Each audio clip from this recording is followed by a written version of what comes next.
Okay, good evening, everyone, and welcome to the Monday night meeting of November 19th. Would the clerk call the roll? Councilmember DuBois. Here. Vice Mayor Filseth. Here. Councilmember Fine. Councilmember Holman. Mayor Niss. Here. Councilmember Koo. Here. Councilmember Scharf. Here. Councilmember Tanaka. Here. Councilmember Wolbach. 6 present. Thank you. And now I would entertain a motion to move into closed session. Second. Okay, there's a motion and a second. Would you just vote on the board? It's probably easiest. And that passes on a 6 voting and 3 absent.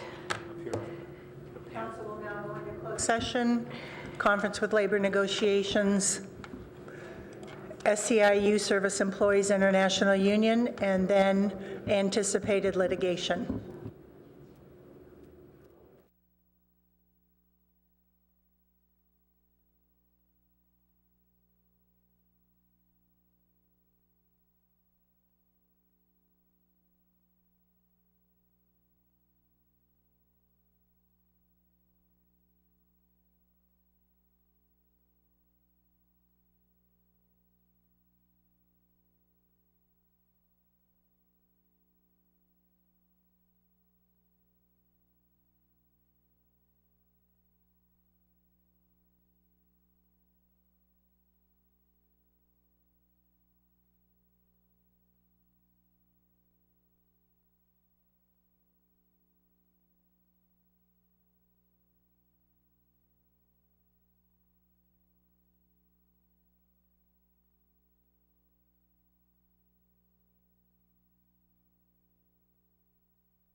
Where are we?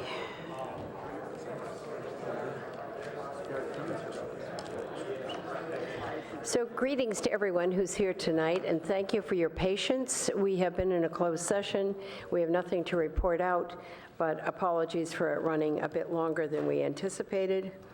And we have now, we've been called to order already and gone into closed session, as I mentioned, and we're now ready for a study session regarding recycled water expansion and other water reuse opportunities. So with that, I'm going to look at our city manager and have him kick it off. So, Well- Mayor, I Yes. just want to know, if most of these people are here for recycled water, Microphone. so are they here to speak on recycled water, or are they here to speak on something else, on oral communications? Because We can do a poll. I almost thought we could let people do the oral communications first, so they don't have to then. We could do that, and that's an excellent idea. So if we could do a poll, how many of you are here for recycled water? Quite a few. And how many of you here under oral Case rate. communications? That's filling. I'd let the oral communications speak. Everybody? But I think they're about, could you give us a general idea of under oral communications, are most of you here for something regarding the swimming, the pool? If there is any way that you can come together as a group so that we don't have to shorten too much what it is that you need to say, but if you could come together as a group, 4 or 5 of you come together, great. There's our first number 5. I have only 6 speakers. Pardon me? I have only 6 speakers. They already did. You only have 6 speakers? Oh, well, then come right up. We thought you all wanted to speak. Okay, I misunderstood you. You meant you're here for that issue, but you don't all need to speak. Okay, in that case, then, I think, do I need a motion to start with oral communications? Well, I think technically you are sort of changing the Okay, agenda slightly. so Councilmember Sharp, would you make the motion? I'll move that we put oral communications first. and then go to Microphone. study session. Microphone, please. He's not using it anymore. I know.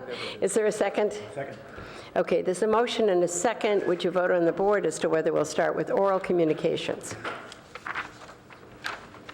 And that passes unanimously because Councilmember Fine is actually absent tonight.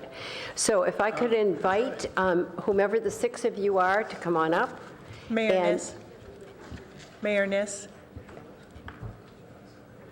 We have a total of 15 on oral communications to speak.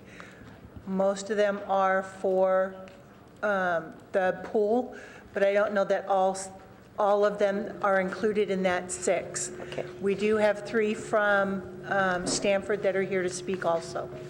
Okay, so why don't we do the following? For those of you who are here to speak to the pool, we'll let you go first. You'll have 2 minutes each unless you're going to cluster together, in which case we'll give you 5. So would the pool folks come first, and then whomever else wishes to speak after that? So I don't have a listing in front of me yet. So if you're speaking about the pool, if you would come up first, that would be very helpful. Madam Mayor, may I make a suggestion? We're operating under the presumption that 6 will speak, but maybe 15 will speak. And I won't know, but if we need to, we'll ask people to be far more brief than they might have planned. Okay, so that my we only can- point was, my understanding is Stanford is here only to say the thanks to the council for Measure F, and So I don't you'd know like if you to want to suggest let that they them say here thank you first and get first? out of here. I'm just Okay. saying. Okay, let's change that. Sorry, we're in a state of flux. Yeah, but if the, yes, if the Stanford folks would like to come forward, because I understand you're going to say something nice to us, which would be lovely. Oh, you're missing I one? tried, never Then mind. we'll wait a few minutes, Andy. Yes. Okay, give us a high sign when they all arrive. Great. Okay, in that case then, is David Levinson Poole?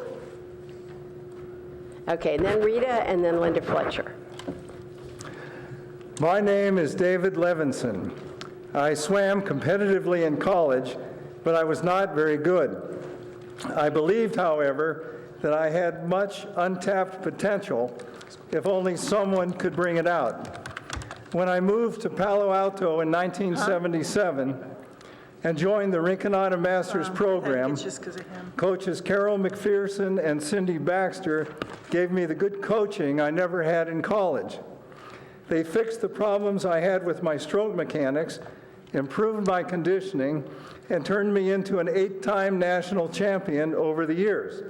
There are second chances in life, as the Rinconada Masters have taught me. Now, in my 41st consecutive year with Rinconada, I am 68 years old, suffering from various age-related ailments, and can no longer compete. But Coach Carroll's special high-intensity, low-pressure workouts are keeping me fit and out of the hospital. I owe much to the Rinconada Masters. As elected officials, you have been temporarily granted and entrusted with certain powers that the rest of us do not have. One of these is the sole right to determine the future of the Rinconada Masters, whether you will allow us to continue as a venerable Palo Alto institution or whether you will consign us to oblivion. The decision is in your hands. In 1973, Palo Alto had the foresight to institute the Rinconada Masters, one of the first adult swimming training programs of its kind in the entire United States. We swimmers sincerely hope that the legacy of this City Council will be to prevent the destruction of what your predecessors had the wisdom to create. Thank you. Rita Burrell. Good evening. So happy Thanksgiving for everybody. And I just wanted to remind you that the Downtown Streets team, once again, will be putting on their Thanksgiving dinner on Thanksgiving. They are estimating that they're going to be serving 500 individuals. Anyone is welcome to attend. They are short of turkeys, cooked turkeys, 20 pounds and above, and many other items that can be found on their website, Downtown Streets Team Thanksgiving Dinner. I'm hoping that some of the people that are either here or listening at home will check their website and bring needed supplies. It's been my privilege to work on the Thanksgiving dinner for several years, and it really is a wonderful feeling to take in cooked turkeys and other supplies and help this organization out. On the other hand, I am really disappointed that the City Council passed a bond issue to pay for the California Avenue garage. I wasn't attending those meetings, but I understand that the passing of the bond issue will increase the cost of each parking spot from an estimated $65,000 to $110,000 over the period of the bond. I think that the City Council and Palo Alto need to learn to live within our means. Taxpayers only have so much interest in having the City Council spend into the future. You can't keep putting it on a credit card. Most of us have learned to live within our means, and I would encourage the City Council, the City Manager, and anyone else who has anything to do with the city budget to do the same. Thank you. Hold on just a minute. Rita, Karen Holman has a question or a comment.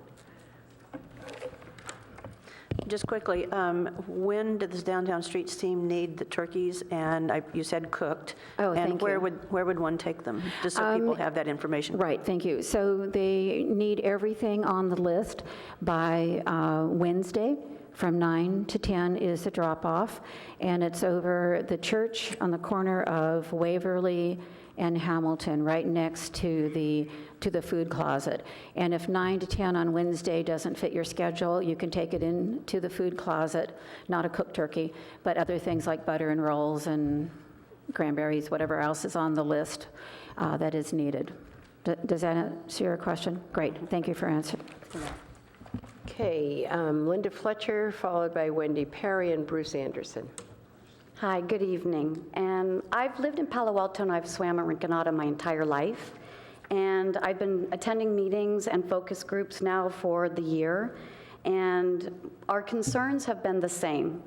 And I'm just feeling very frustrated because under Team Shepherd, Palo Alto residents are losing time in our pool. And it's a community gem, and it has been forever. Under Team Shepherd, never in the history has there been more pool closures, less lane availability, and such lack of communication. All we've been asking for is a transparent, honest relationship. The swimmers have been asking for long-range plans from Team Shepherd, and one that includes our own master's program, equal lane usage for all groups, including lap swimmers and PASA. All three of these groups have been working together and have had a great working relationship forever, and I don't understand why the city would give up all of that and let Team Shepherd come in and ruin it. Why does the contract have to be 5 years? Can't you see that already in just one, that Palo Alto is losing one of its prized assets to the community? I ask you to postpone the vote on Team Shepherd's contract and take the time to meet with us and really listen to your Palo Alto swimmers. Thank you. Thank you. Wendy, Perry, Bruce Anderson, and Alan Lee. Could I ask you to not clap, but if you want to express your approval, do this. It helps as we move on to the next speaker. Thank you. Hi there, I'm Wendy Perry. I'm a resident in Palo Alto for many years, and I'd like to address the Swim for Fitness program at Rinconada Pool, and I'm hoping that that program will continue along with the master's program the way it is. Swim for Fitness is a true treasure of our community. It teaches those who never learned to swim, and it also helps those improve their swimming skill. I learned to swim 2 years ago, and I'm almost 76, which I left a lot of years not having as much fun as everybody else has been having. So the problem was, the program is run by Carol McPherson, who is a master teacher. I never learned to swim because I was nervous, self-conscious, afraid, and I was such a real case that I didn't even want to get wet, so that was a major problem there. But she encouraged me, and she saw to me, and now I can do all the strokes. And I've graduated to master's program, which is really saying a lot because of the wonderful program that has been offered.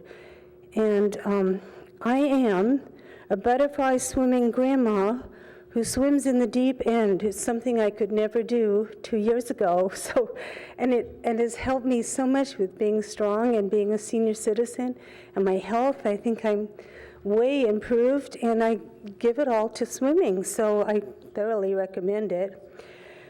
Last time we were here, you talked about the proclamation of the city, and including in that was the community, a feeling of community and establishing a strong community. And the master's program is a huge part of community where everyone belongs. And I hope you think about this contract and resume what has been going on. But thanks a lot. I think that the Stanford group has all gathered here now, so if we can interrupt our other speakers and have you come forward, we'd appreciate that. Greetings to all of you.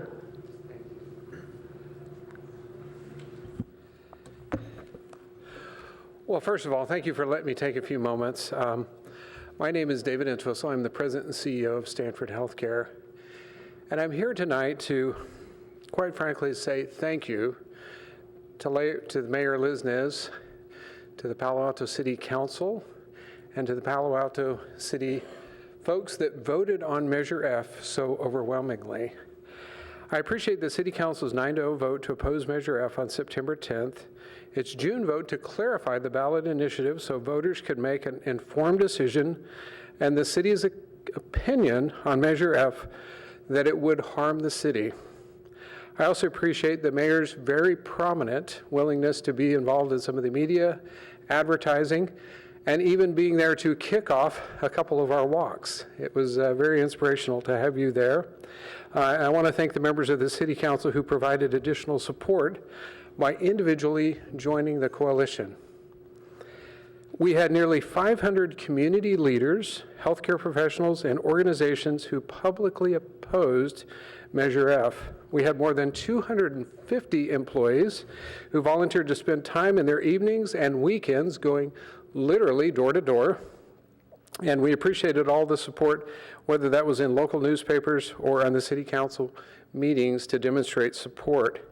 At the same time, we had the opportunity to speak to over 8,200 voters in the city, and were able to reach out to them in such a way, and there was an overwhelming support and willingness to discuss the issues. And quite frankly, this is a very special community of individuals that would take the time and actually thanked our individuals that were going door to door to talk about that. I also like to thank the coalition and so many of you that were part of that. We look forward to a continued bright future of healthcare in Palo Alto and continued access to high-quality healthcare services that are available for the residents. Again, my thanks to elected officials, the voters in Palo Alto for defeating unanimously Measure F. And without this city's support, your support, this would not have been possible. Thank you.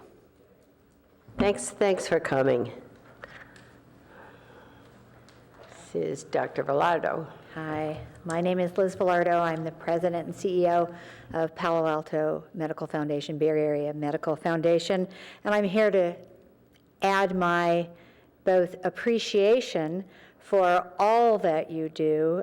Sitting here at these late night council meetings makes me so much more appreciative of just the work that it takes to be, as I told my husband, these are really truly public servants. So I just want to appreciate that, and I also want to thank you for your support, for your thoughtful working through this measure and helping us defeat this. I think it's wonderful to be in this community. We started here, and wonderful to work with all of you, and I won't repeat all the things that David said, but it was really a group effort by you, by Stanford, by us, and by other members of the community. So much appreciation and many thanks, and hopefully I can help all of you at some point. Thank you. Thank you. And finally, Dr. Christopher Joy. So, I'm Chris Joy. I'm the president of the Mid-Peninsula Dental Society, and I can't count the number of times friends, patients, and people in the community have said they saw me on TV. Many thank me for contributing my time to defeat Measure F. My role was small, and I'd gladly do it again. As I want to thank the City Council for unanimously supporting access to health care. Thanks to the three of you for coming tonight. It was certainly it was certainly a battle, and you all fought very hard for its outcome. So appreciate your being here. Going on with this, Bruce Anderson, Alan Lee, and then Carol McPherson. I've been a lap swimmer here in Palo Alto since 1979. A few weeks ago, I attended a coffee meeting with Parks and Rec, and the three people there said that they gave very strong assurances that there would be no changes in the program. Since then, I've heard many different things. I would really like to read the contract. Thank you. Thank you. Alan Lee, and then Carol McPherson and Chris Kawani. Good evening.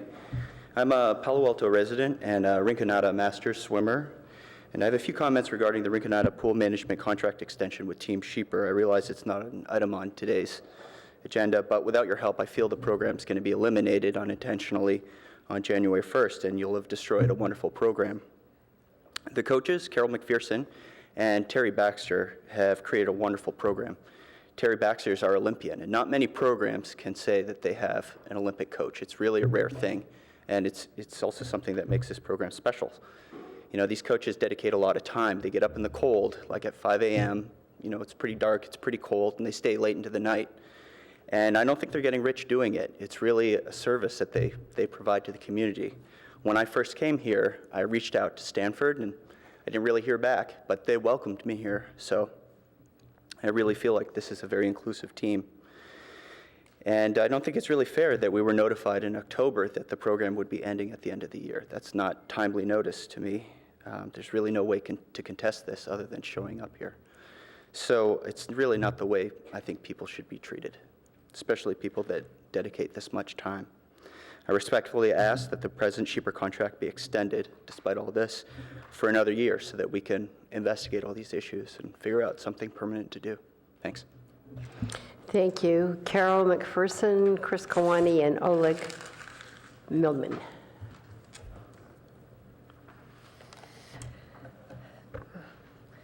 Hello, I'm Carol McPherson. I've been the Rinconada Masters coach for 47 years.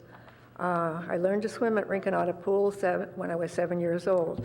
I built this team starting with 15 swimmers in 1973. I developed and successfully ran the Rinconada team for 47 years, excuse me. Rinconada team has given worldwide recognition to the city of Palo Alto, and this is my family. I am devoted to my team, and I only make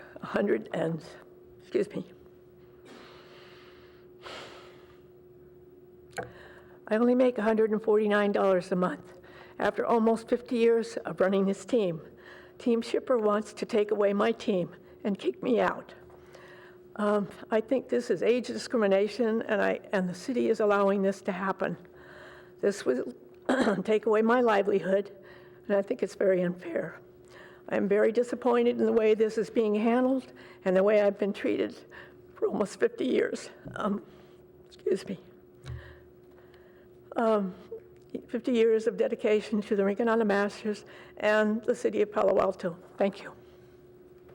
Thank you for speaking. Chris Kawani, Oleg Milman, and Edie Gillis.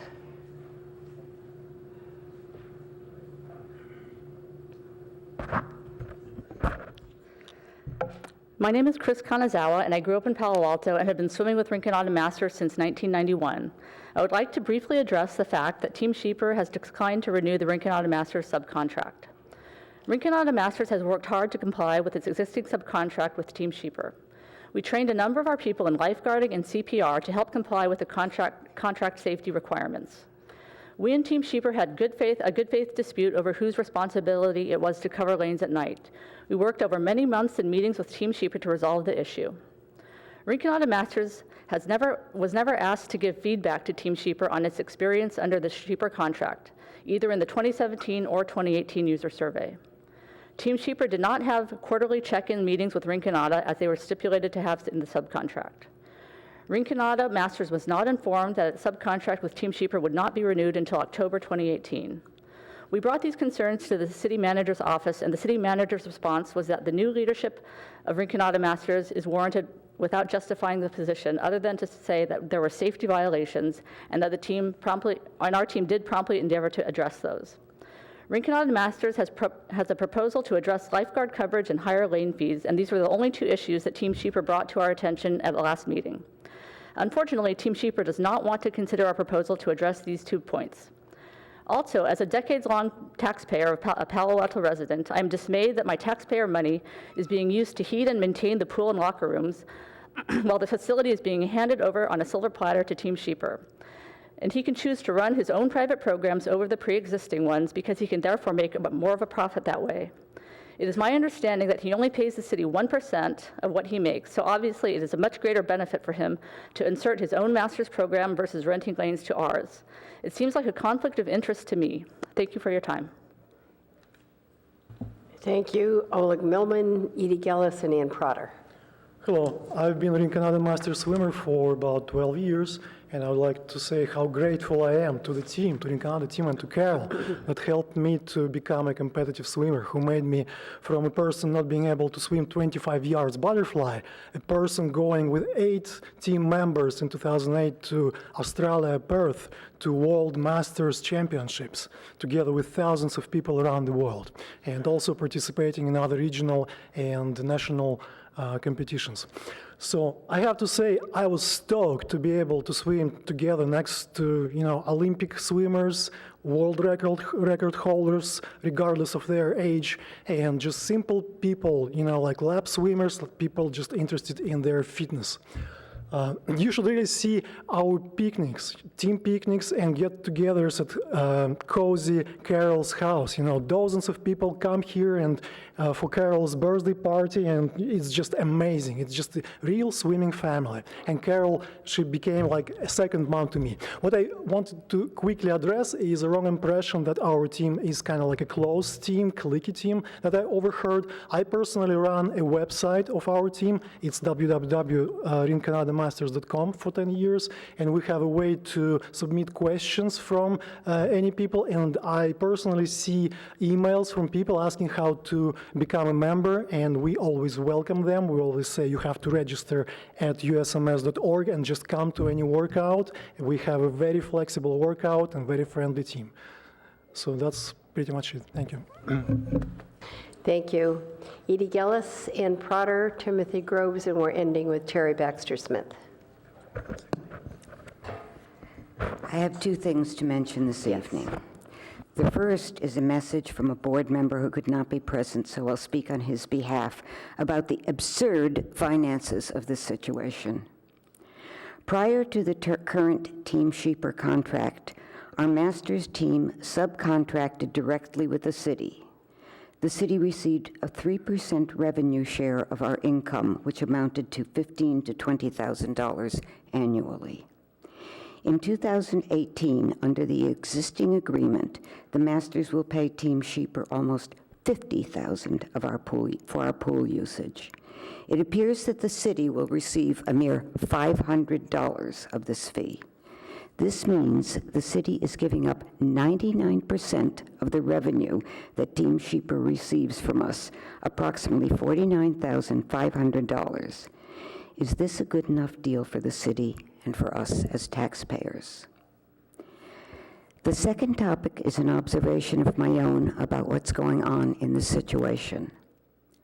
Carol McPherson with Cindy Baxter founded Rinconada Masters together. They worked together for about 35 years before Cindy retired. Sometimes we called them the odd couple because they seemed so different in personality and style. Still, they worked together and worked out whatever conflicts or tensions they had. Since that time, Carol has had other coaches, and we have observed the amicable relationships with a variety of wonderful people, such as Terry Baxter. Carol is our mother hen. She takes care of us, expertly running this operation with skill and compassion, and I'm skipping, in the interest of time, my examples. What I have observed happening in the last year has not been pretty. In my estimation, the situation is one in which an older woman is considered dispensable by a batch of younger people, mostly men. If Carol were a man, even an older man, this would not be happening. He, even if he were difficult to communicate with, would be treated with respect and maybe even deference. Carol deserves great respect and deference for having created, built, and sustained this team. What's transpired is not pretty in Palo Alto. Thank you.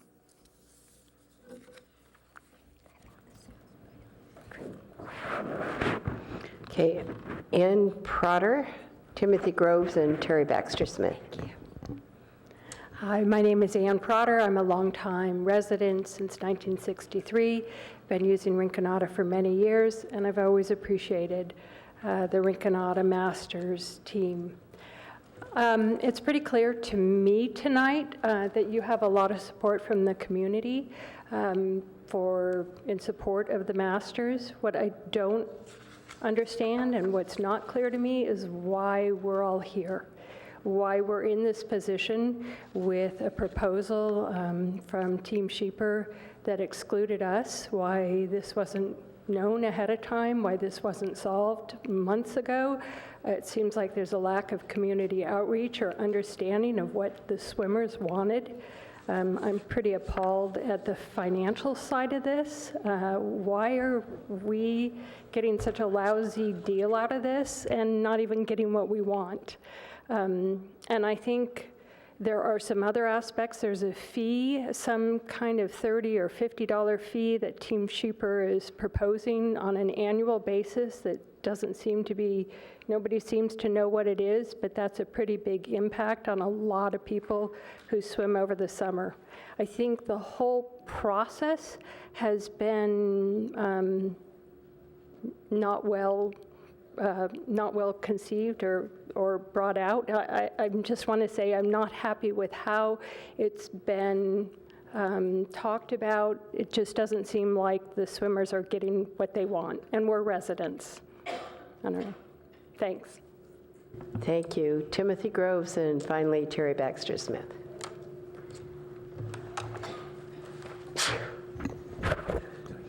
Hello. First, I'd like to thank the council for maintaining this treasure of the Rinconada pool, which we enjoy.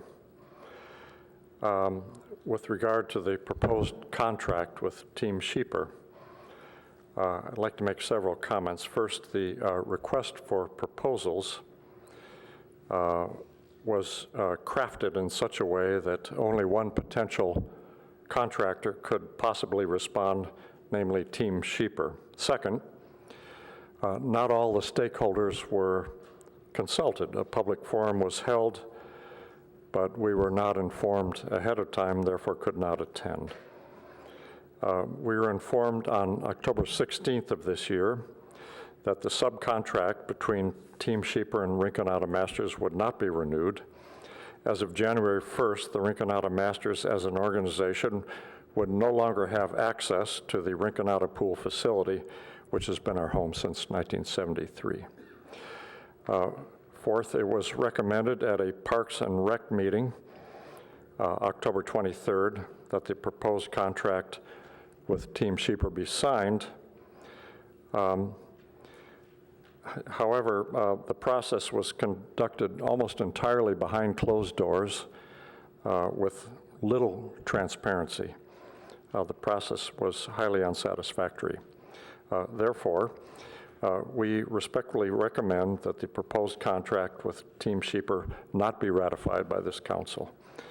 Further, that the existing contract with subcontracts be continued for one more year, expiring December 31st, 2019. Thank you for your attention. Thank you. And the final speaker will be Terry Baxter Smith.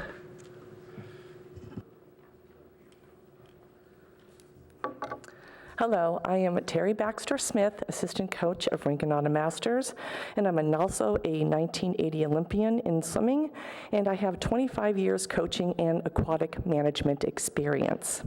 4 weeks ago, Carol McPherson and our team were shocked to hear that our subcontract will not be renewed for 2019. Instead, Tim Sheeper is planning on bringing in his own staff to run a new master's program and force Carol out of her job and the team that she founded in 1973. With my experience working in and understanding aquatics, it makes no sense to replace an accomplished swim coach and a successful program like Rinconada Masters with another program that does not have the history, accolades, or community roots as the Rinconada Masters. Since October, we have had separate meetings with city representatives to find a solution to keep our team intact. Each of these meetings, though, left us feeling hopeless and nowhere to turn. The reasons we were given as to why our contract is not being renewed is that Tim Sheeper feels we ignore safety issues concerning lifeguarding. Tim also does not like dealing with our coach, Carol McPherson. He feels she is not, quote, company material, whatever that means. We offered having another representative from our team communicate with Tim instead of it being Carol. We were told that was not in the direction they want to go. In regards to lifeguarding, there is a critical shortage of lifeguards in our area. Carol and I posted lifeguard wanted postings on 6 different internet sites. One of these sites had 20 organizations looking for lifeguards, including Tim Sheeper's own organization. We are asking that our subcontract be reinstated, allowing Carol and our Rinconada Masters swim team to continue to serve and support our community. Thank you. Thank you very much. And that is the end of our oral communications. And that takes us back to our regular agenda, which is going to be... Mayor, may I ask a question, please? Sure. Sorry, I didn't see your light. Sorry. So I just wanted to find out, given that this has come to us multiple times now and we've been getting a large number of letters, is there any way that the city manager's office can provide a report to the whole council as to where we are with all of this and exactly what is going on? We're hearing stories from both sides right now. Sorry, It's I have on the to agenda admit, next week? I missed the question, but yes, is Yeah, it okay. regarding Rinconada Masters? Yes, it is on the agenda for next week. Okay, very good. Then, well, it's a public hearing, right? It is a proposed contract, so it's an action item, so the council can hear the staff report as well as take any testimony on Okay, I appreciate the it. proposed contract. Thank And you. I'm sorry, just to be clear, it's not specific to the Rinconada Masters, it is the contract proposed with Team Sheeper. Okay, it's on the agenda next week. I mean, the next meeting.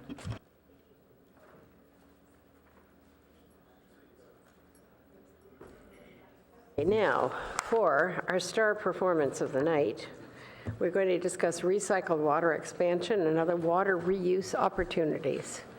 Brad, have you inherited this for the moment? Yes. So good evening, Mayor Niss and council members. Brad Eggleston, Interim Public Works Director. We're here tonight to talk with you about next steps for Palo Alto's recycled water program, as well as decisions that could impact recycled water in other areas of the Regional Water Quality Control Plant service area, and to talk with you about some of the key concepts and issues that pertain to different directions we could move on recycled water. So we have kind of a three-part presentation on this. We'll have presentation by Palo Alto staff, which will be the majority of the presentation. But we also have Water District staff here, several of them, and Garth from the Water District has some slides that he'll present. We also wanted to recognize Gary Kremen, our Water District representative, who's out there in the audience with us. And then lastly, Greg Hosfeld from the city of Mountain View will speak about Mountain View's interest in recycled water projects. So with that, we'll kick off the presentation with Phil and Carla. One other thing I did want to mention, there's some fairly technical content in these slides.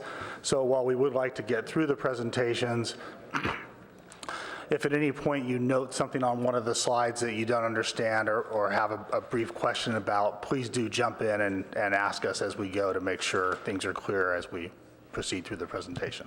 Thank you. Thank you. Hi, my name's Carla Daly. I'm with the Utilities Department, and given the late hour, I will try and speed this up a little bit, but as Brad said, it is a little meaty, and so we'll do our best. And I'd like to just point out recycled water it crosses between Public Works and Utilities, and the two departments have been working very collaboratively on this, as well as with our colleagues at the Santa Clara Valley Water District, who you will hear from in just a minute. I won't linger on the agenda.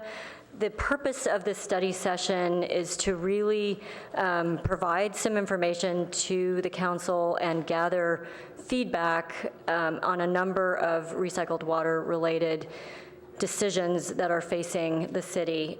We are wanting to talk to you a little bit more about local water reuse opportunities and compare those local opportunities to a potential water transfer to the Santa Clara Valley Water District.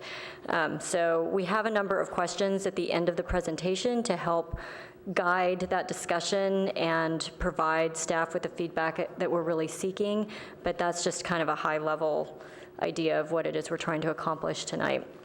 As you probably know, Palo Alto's water supply right now is 100% from the San Francisco Public Utilities Commission for potable water supply. About 85% of that water originates in the Tuolumne River, with about 15% from local reservoirs. We do use recycled water from the Regional Water Quality Control Plant at some city facilities, including the golf course and Greer Park. We also have 8 emergency wells. Recycled water activities are consistent with the city's sustainability goals. I'm going to skip over this slide, but certainly the SCAP and the implementation plan that complements the SCAP do specifically address the desire to use more recycled water. This slide is a little complicated. You were presented with what we call the placemat, which describes different potential uses for recycled water, and hopefully that's a good reference. But as I step through this, again, if anyone has any questions, please don't hesitate to stop us and ask. Their recycled water or water reuse falls into a number of sort of broad categories for projects, and there can be any number of projects under each of these broad categories. We are working with the Santa Clara Valley Water District on what we're calling the Northwest County Recycled Water Strategic Plan, and that basically is a plan to try and figure out what the best use of water from the Regional Water Quality Control Plant is for this service territory, which includes Palo Alto and our 5 partners that contribute wastewater to the regional plant. I'm not going to take these from left to right exactly, but the first category I'll point out is non-potable reuse. This is using recycled water for things like landscape irrigation, toilet flushing, industrial processes, and a good example of this type of project is the Phase 3 recycled water expansion pipeline, which has been in our plans for a number of years. That's a potential recycled water pipeline up to the Stanford Research Park. The second broad category of projects is indirect potable reuse, and that involves purifying the water from the plant to drinking water quality, introducing it into environmental buffer before using it for potable reuse. For example, injecting the water into the aquifer and then drawing it back out again and drinking it. Similar to that concept is direct potable reuse, whereby the recycled water is treated to a purified quality, and that water is directly introduced into a distribution system, so without the environmental buffer of the aquifer. We also looked at satellite non-potable reuse, whereby we would site a treatment plant somewhere closer to the source of water, so we wouldn't bring the effluent all the way down to the bay to the plant, but treat it closer to some of the areas that might be able to use that water. We did find that to be not economically feasible, so we're not looking at that any longer. We're also aware of facility on-site reuse projects. We don't have any of those in the city of Palo Alto on the horizon right now, but there are a couple in our regional water quality control plant service area, mostly in Mountain View. Google and Microsoft are both planning to put on reuse treatment technology into their new campuses. And then the last category, and one that we're going to spend a lot more time talking about later in the presentation, is the regional transfer, whereby we would transfer water to the Santa Clara Valley Water District from the Regional Water Quality Control Plant to be used in other parts of the county, so outside of our service territory. I'll pause here just for a minute in case anybody has any questions.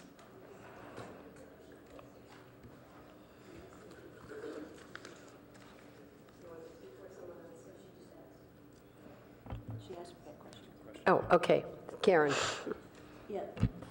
Yes, appreciate you're going through this quickly, but I missed something. You said you're no longer exploring something or other, and I didn't catch what you were talking about. The satellite non-potable reuse. So locating a treatment facility somewhere else in the city, treating the water and then using it for landscaping.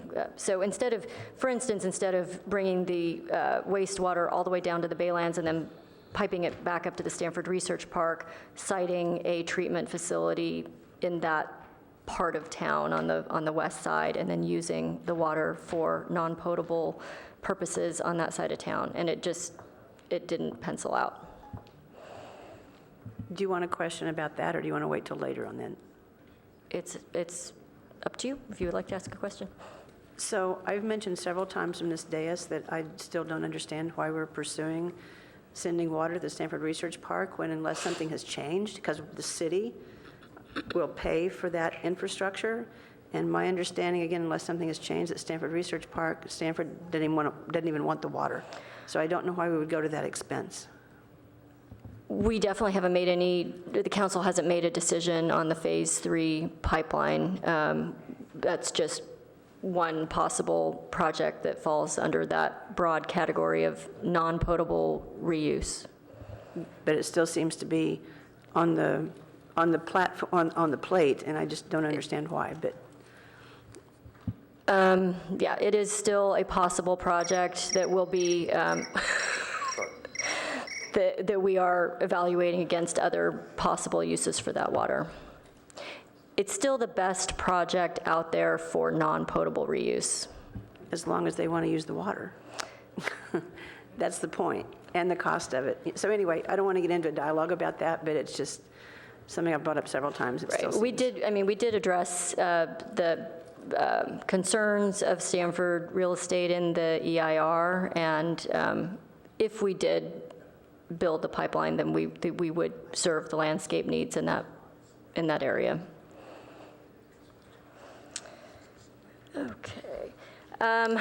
This graph I won't spend a lot of time on, but the point of this graph is to show that if Palo Alto's objective is to reduce our dependence on imported water from the Tuolumne River, then potable reuse options are the way to get there. The blue part of each column is the city's imported water needs for several different water reuse broad project type categories, and you can see that the blue bar on the far right is the only one that gets reduced, and that is because, gets reduced by any meaningful amount, and that is because the opportunities for non-potable reuse are very limited. But if we were to move toward one of the potable reuse options, we could reduce our dependence on imported water in a much more significant way. With that, I'm going to turn over to Mr. Boble, the second half of the presentation. Thanks, Carla. Phil Boble, Public Works. And it's good to just remind everybody at this point, again, we are going to speed this up, try to make it quick, but Carla has mostly been speaking about Palo Alto's position. That last slide, for example, was a Palo Alto only slide, right? We were talking about the amount of water that Palo Alto uses and then the effect that you'd have by doing various options, the effect in Palo Alto. And so think of Carla as your retailer working on the Palo Alto specific issues. Think of me as the regional water quality control plant representative trying to represent and talk to you about the situation for all 6 partners, right? And it's difficult, I think, to flip back and forth, and nonetheless, we're kind of expecting you to, and I'll try to help in that when we're talking just about Palo Alto, some of this data, or when we're talking about the whole regional water quality control plant, these larger numbers that are associated with the sum of all of our partners. So this diagram, too complicated to go over. Fortunately, we don't need to, but it's to support a description for you of where we stand with a potential agreement with the water district in 2 areas. The first area is trying to produce what we're calling enhanced recycled water, meaning removing salt from our current recycled water, enhancing it so that people that are concerned, and they are concerned in the Mountain View area and the Palo Alto area about the salinity being higher than we would want it. So this first part of the potential agreement with the water district is working on what we're calling a local plant for local use, mostly by Palo Alto and Mountain View at the moment, but it could be over time more of our partners to reduce salt and make it better for irrigation. It would also be used on toilet flushing, but we don't really need to remove salt for toilet flushing. But that's a relatively minor use compared to irrigation, which is the real need. The second part of the potential agreement with the water district, there's more to it, and it'll be more controversial. And we'll be talking about those areas of controversy.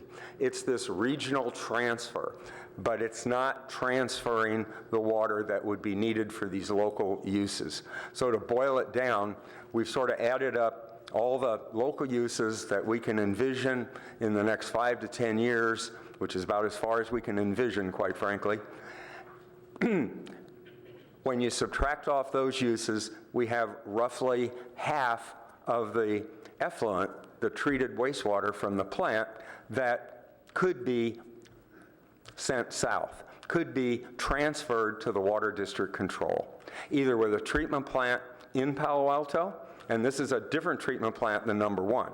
This is a bigger plant, wouldn't be just for local irrigation use, it would be for district use, but the plant could be here in Palo Alto to get it up to drinking water quality, or the plant could be in Sunnyvale or even San Jose, and the water district would just be building a pipeline down there, taking our current quality and making it better either in Sunnyvale or in San Jose.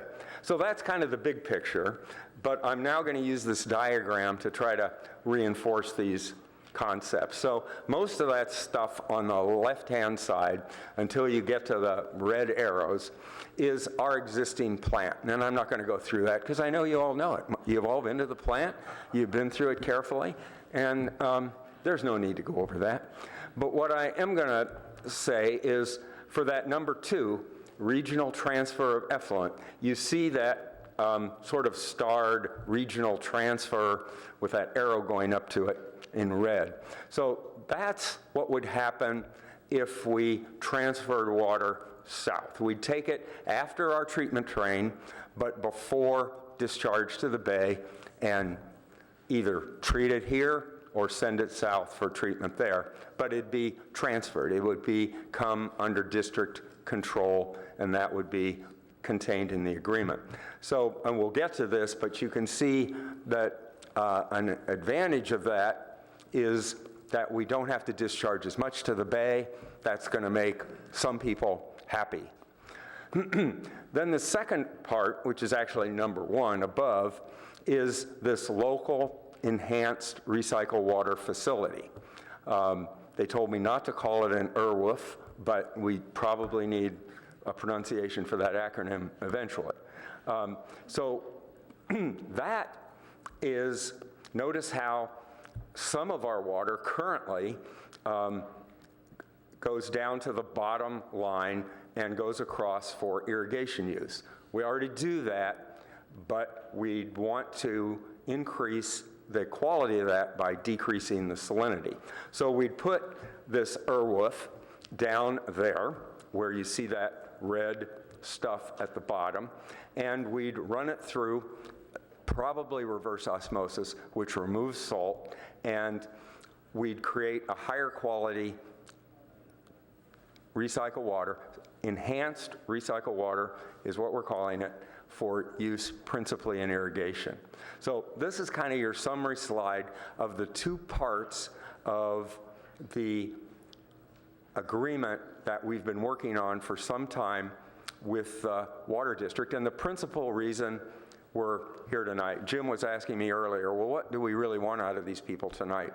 And I think what we like is some discussion on the advisability from your perspective of the small plant, the thing we're calling the Enhanced Recycled Water Facility, and secondly, the transfer of effluent south. And we'll get into more detail in these next slides. So I've spent a long time on that one. Hopefully, the rest can go quicker. Aha, there's the next one. So just to show you where these things might be, the local plant trying to produce higher recycled water, so-called enhanced recycled water, for principally Palo Alto and Mountain View, other partners eventually. That's on the left-hand side. So that little strange shape, kind of a triangle over there on the left in red, is where we'd put this smaller plant. We've actually done a preliminary design on it, 10% design. It's really not very controversial. It's in an area which is not occupied by other treatment units at the plant, and we have roughed it out, and there's room for it there. Again, this is a relatively small plant. The other thing that's shown on this slide is, well, what if the Water District decided, with our input and help and consultation, that the best idea was to have the treatment plant be in Palo Alto for this transfer south. So we treat it here, but then transfer that portion of the water, again about half of what the Regional Water Quality Control Plant produces. That would be the best location we can find, is in that red rectangle on the right-hand side. And that's why it says regional transfer on it, but it's the option where we'd need to come up with a footprint for a plant. So that's, you might notice, those of you that were in the Measure E world, that is a portion, not all, but a significant portion, roughly half, of the Measure E site. And we'll get into some little bit of discussion about that in future slides, but I just wanted to make sure everybody was reminded where that is. So currently, that area has been removed as parkland, but in 2021, you, the council, will have the opportunity to remake it parkland, and you'll certainly get some voices to do that. Another option would be to go back to the voters and say, well, it didn't work out to do an energy compost facility there, which was the original Measure E idea. But another thought is to have a recycled water treatment facility there. Actually, that would be a much better neighbor than, frankly, a fairly smelly compost operation. But I just wanted to make sure everyone understood where that would be, and that it was a portion of the Measure E site, and it would require voter approval. Council or somebody else would have to put that on a future ballot. Next slide there, Carla. I don't know. Oop. So the transfer, it skipped that one? Well, this can be quick. So regional transfer, again, the first part of this, the small plant, is not so controversial. The regional transfer has pros and cons. And you can probably think of others, but just to get you thinking, you'll see as pros, we've listed that there's potential compensation. We could make some money.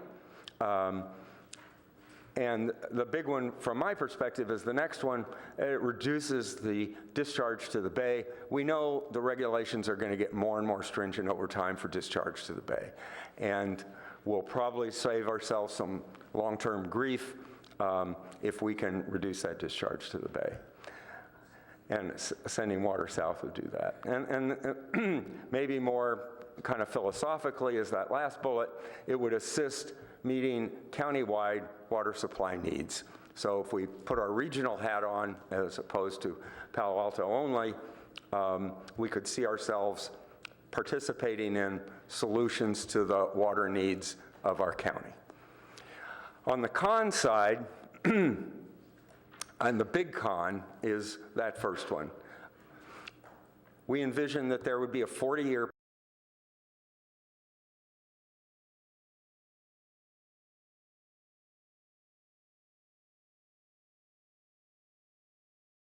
south. They've got to have this exist long enough to recoup the investment and make sense. So, but that's a part of the question is 40 years too long? And we're throwing it open for comments from here, from you.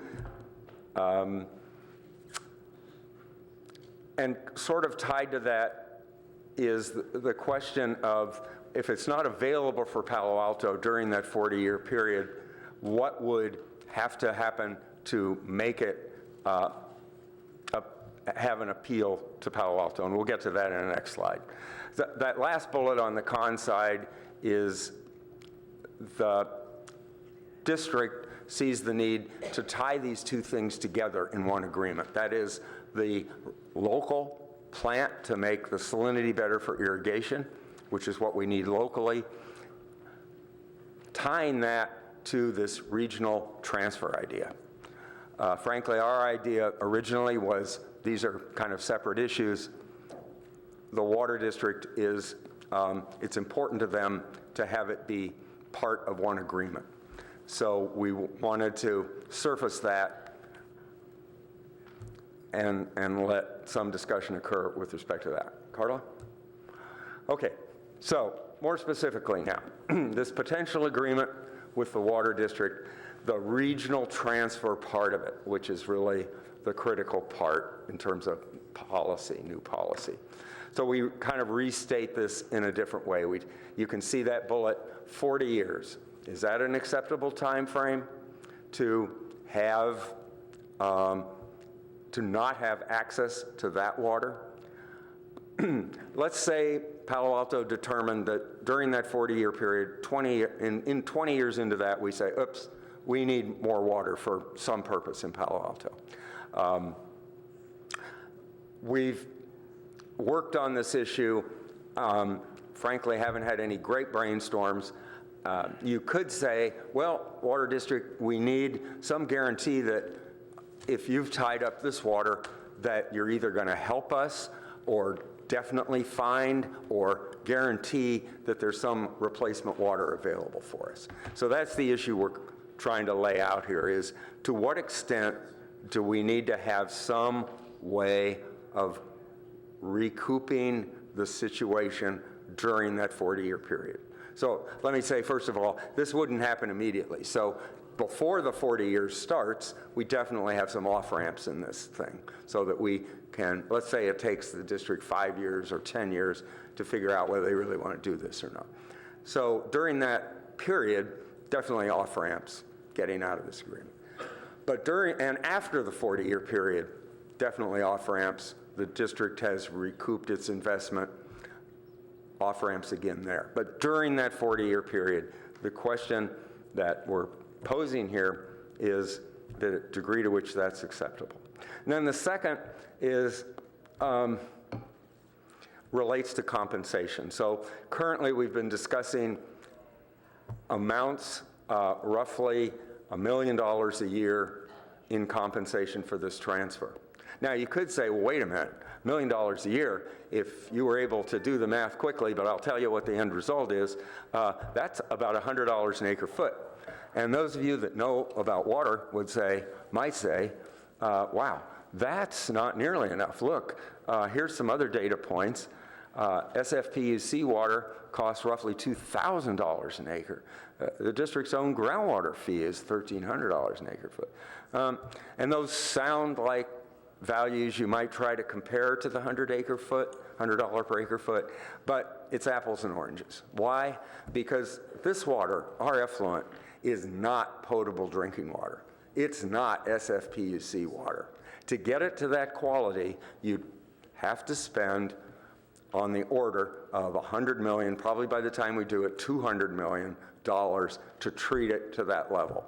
So, and when we do the rough calculations and you add that investment in there and you say, okay, it's 100 acre foot, but you have to add this $100 to $200 million investment on top of it, you get a number that's that same order of magnitude as these, the SFPUC number, certainly more than the groundwater fee. So we wanted to make you aware of what $1 million a year is in terms of acre feet, but also make you aware of it's really not a fair comparison. It's apples and oranges. Our water would have to be treated to a very high level before it would be like the SFPUC water. So the third bullet, are we amenable to siting a regional purification facility on that Measure E site? We'd have to go back to the voters because Measure E, when it was passed, was very specific about being an energy compost facility, didn't say anything about being a water treatment facility. So you'd have to go back to the voters. It would be a lot better neighbor in terms of odor and appearance than a energy compost facility, and fewer trucks running in and out of it. Nonetheless, it's an open question. So we ask it, and we want to point out, though, that while it might be easy to say, oh yeah, let's not have it here, let's have the treatment plant somewhere else, that there's some very real advantages to having a treatment plant like this close to us. Because, why? Because if it's here, we can probably, and we need more water treated to this level, we could probably work out something with the water district over time to get that water, some of that water at least, for ourselves. But if we send it south, it's gone. We're not able to have that treated water here locally. So a number of our staff have made the case, very logical case, that there's a very real benefit to having that plant here in Palo Alto. So if I emphasize that, beaten that point enough, Carla is the architect of that logic. All right, next slide. All right, now we're back to not the transfer part so much as, well, but it relates to the transfer part. But so these are some questions about local water reuse.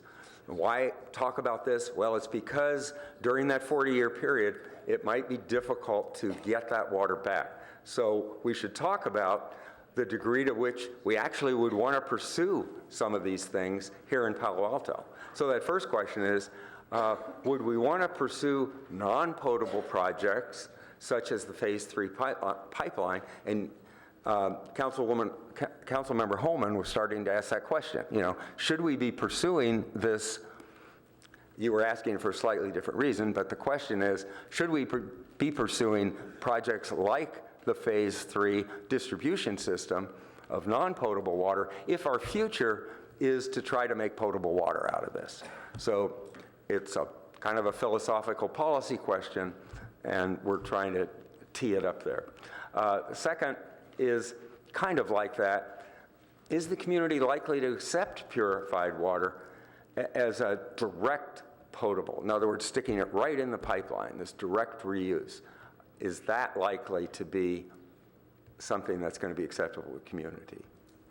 And then thirdly, because groundwater plays into this as well, we're seeking ideas about whether groundwater will ultimately be accepted as a future potable water supply, remembering that groundwater has a higher mineral content. There can be objections to its taste and other features. Next one. Okay, so we've tried to tee up the issues that arise as we discuss with the Water District the potential agreement, and our next steps are we've had a session with the UAC, not in this much detail about the proposed agreement with the Water District, I have to say, because that has taken a faster track in the last weeks even. So we've come to you with that in more detail than actually we did with the UAC. Nonetheless, we would take the feedback from the UAC, which we've already gotten, add it to the feedback we had tonight, and go from there. And we'd return early next year, probably in the 3-month time frame, with a detailed analysis of the alternatives, and that's this strategic plan for the Northwest County we've been talking about. So we'd come back with the results from the strategic plan that analyzes in more depth these various options that we've been talking about: non-potable, indirect potable, direct potable, these options, and where to have these treatment plants, whether to have them at all these options. We'd be bringing that evaluation back to you as the strategic plan, and then the potential agreement with the water district. We'd be bringing back a recommended action with respect to a potential agreement with the water district. Those are the two things we'd be bringing back in early 2019. Was there a next slide, Karen or Carla? No. So that's our presentation, and now we'd like the water district to, and I think it's principally Garth. Garth, why don't you replace me? I'm easily replaced here, and Carla will help you find it, right, Carla? Yes, sir. So Garth Hall, many of you recognize him from Stage and Screen, and our previous UAC member, Garth, who is a water district employee. Good evening, City Council members. I'm in the district, I head up the Water Supply Division, Deputy Operating Officer for Water Supply. And I thank you for that presentation. A couple of quick things while the slides are coming up. It's up there. Good. Yeah. I just want to mention the theme that is important for us to support in this smaller part of the project, lowering the salinity of the recycled water with the smaller plant that described by Phil Boble and Carla would help with the horticulture aspects of the recycled water. We've heard from Mountain View and Palo Alto that the high salinity of that water makes it undesirable. In the district's vision of expanding recycled and purified water, making the water palatable of interest to the consumers at the endpoint, whether it be in Palo Alto or Sunnyvale or Mountain View, is pretty essential. And so the idea of money going into lower salinity into the recycled water and makes it more palatable makes perfect sense to us, and we're supportive of that concept. The second part I just want to mention before we get to the slide is why would the district be interested in having purified water sourced here in Palo Alto or any of the other plants around the county? Well, the interest is simply because we have to diversify our water supply for the future.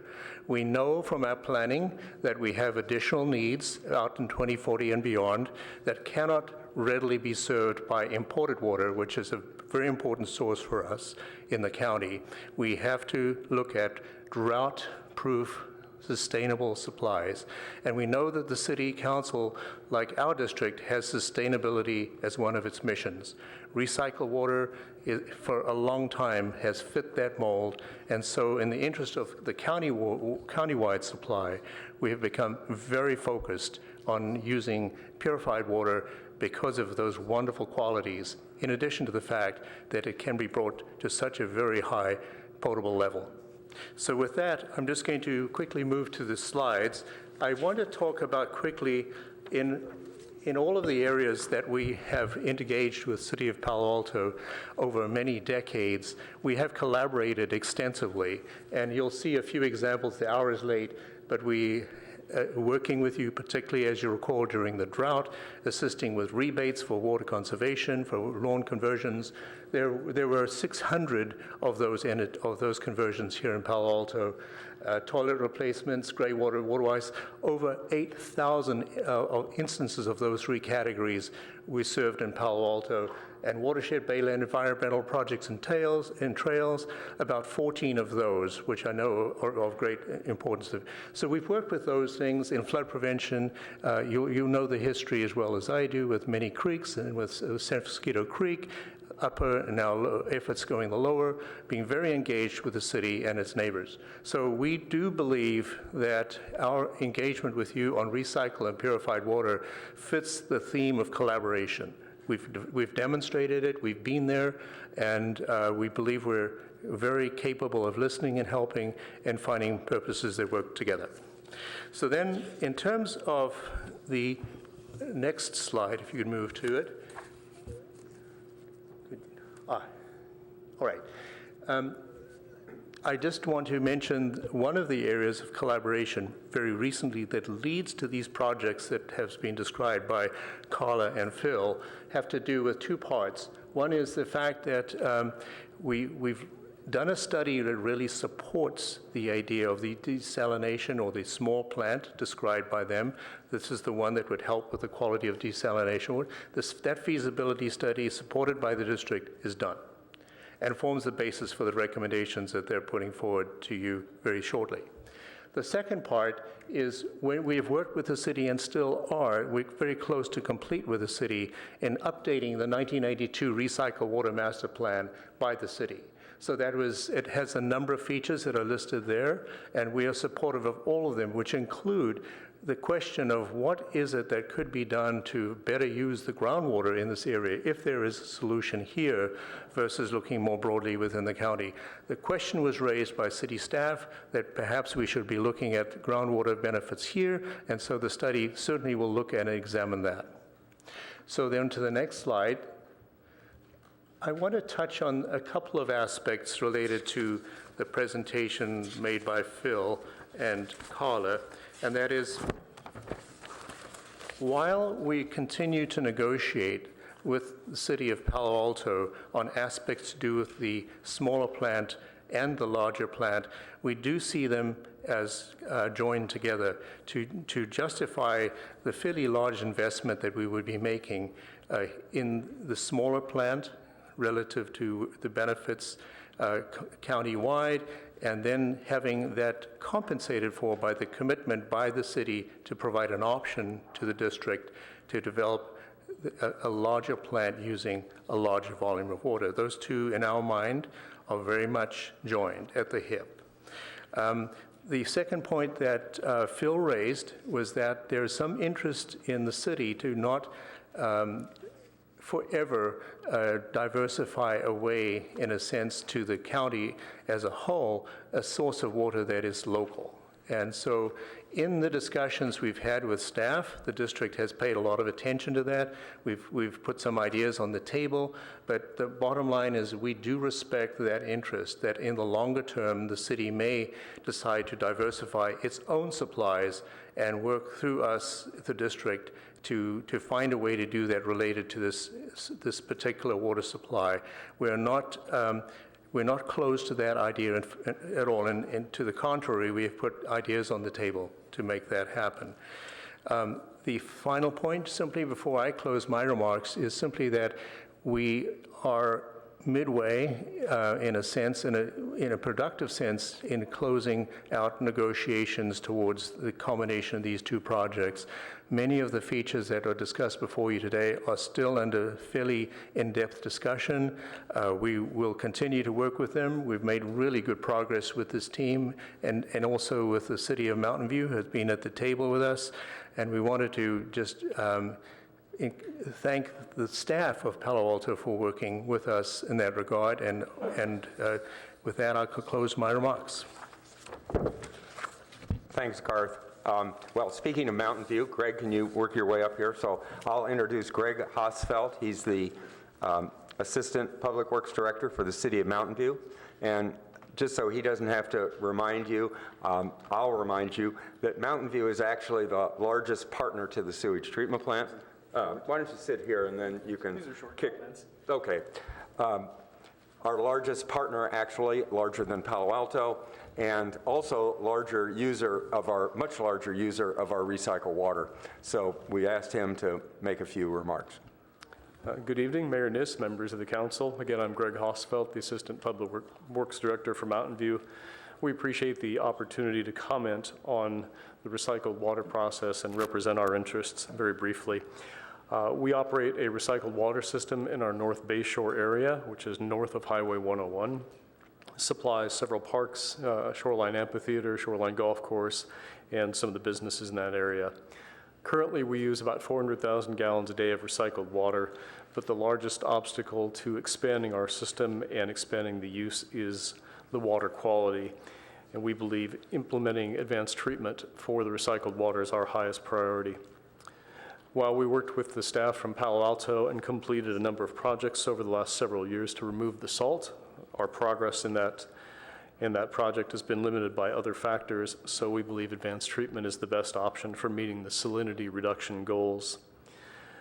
Improving the water quality will allow us to significantly increase the recycled water use in Mountain View as the water becomes more acceptable for use on redwood trees and other salt-sensitive landscaping, especially at our golf course.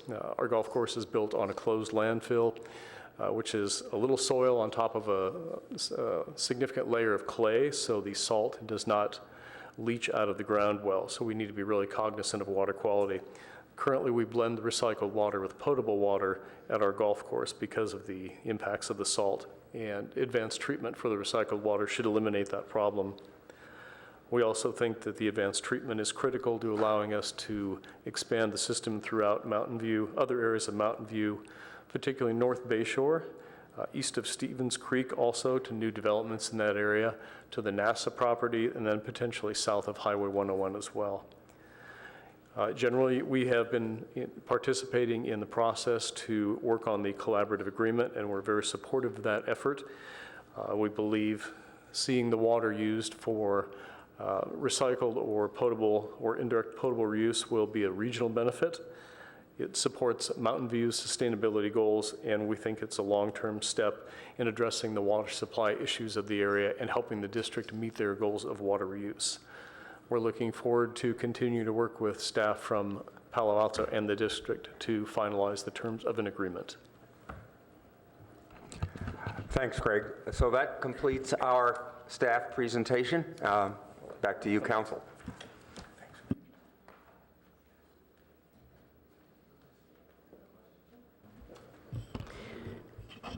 Good. Thank you very much for that presentation. We have several cards from the public, and unless my colleagues have any objection, I would suggest going to the public first. So we start with the names listed up there on the board, Pat Burt, and then our water expert, Peter Druckmeyer, and Dave Warner. Good evening. The fires of the last 2 weeks and of the last 2 years on the heels of an historic 5-year drought brought home to us that the impacts of climate change are not some future risk. We already appear to be experiencing the first wave of those impacts. Fires resulting from the drought and hotter climate aren't just threatening our health, they are decimating the forests that are essential to controlling the snowpack and runoff so we can retain our primary water source along with the hydropower that we count on. That's why this plan is so important. Reducing our reliance on distant and vulnerable supplies makes us more sustainable and more self-reliant. In addition, the advanced recycling will be one of the first plants anywhere that will use 100% carbon-free electricity, and this is a process that's very energy dependent. The main costs will be lower because of our comparatively low electricity costs, about 1/3 less than PG&E. Lastly, with the support of our Water Board member, Gary Kremen, we've been working collaboratively, as Phil laid out, with the Water District to develop a strategic plan. It's a complex agreement, but the bottom line is that the capital costs of this agreement are very much dependent on whether we are able to negotiate with the Water District a fair deal on their compensation for the water conveyance fees that our ratepayers have been paying each year. And that's the bottom line crux of how we can make this a deal that works well for this community and is viewed as favorable to the Water District. Thanks. Thank you. Peter Druckmeyer. Good evening, Mayor Niss and City Council members. Peter Druckmeyer, a Palo Alto resident and Policy Director for the Tuolumne River Trust. I want to thank you for taking up this issue, and I want to applaud staff. I've been to a number of meetings and workshops on these issues, and I think staff's doing a fantastic job and really good staff report and really asking all the right questions. And there are some tough questions to ask, but I do want to emphasize that advanced purified water really is the future of water. It's essentially distilled water. You actually have to add minerals so that it doesn't leach minerals out of our bodies and out of pipes. So it's really, really high quality. And for most communities, it would be an improvement over existing tap water. I mean, we're very fortunate we get this pristine snow melt from the Tuolumne River in Yosemite National Park. But I think most people would agree that our drinking water is too high quality for flushing toilets and watering lawns, and we need to diversify. The problem with purple pipe is you gotta have this whole new set of pipes and dual plumbing in buildings. So having water that's high enough quality to drink is going to be really important, and we can use nature's infrastructure, for example, the groundwater basin, to distribute it. So even if we're just using it for irrigation, maybe we have wells that bring up groundwater for parks and large irrigation, but we have that water available in case of emergencies or a super extended drought. I have a personal vision of us taking this advanced purified water and using Lake Lagunitas as a recharge basin. And when I was in high school, we used to go sailing out there at Lake Lagunita, but when steelhead trout became threatened, they no longer could divert so much water from San Francisco Creek. And now it's just really modest amount of water. And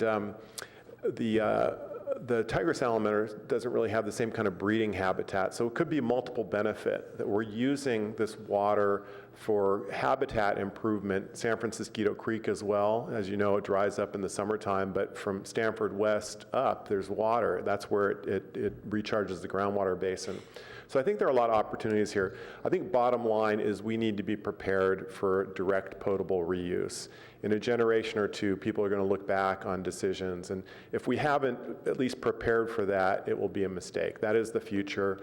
We might have to overcome the yuck factor, but I'll tell you, a few years ago, we served beer made from advanced treated water at the Silicon Valley Water Conservation Awards, and it was more popular than the tap water.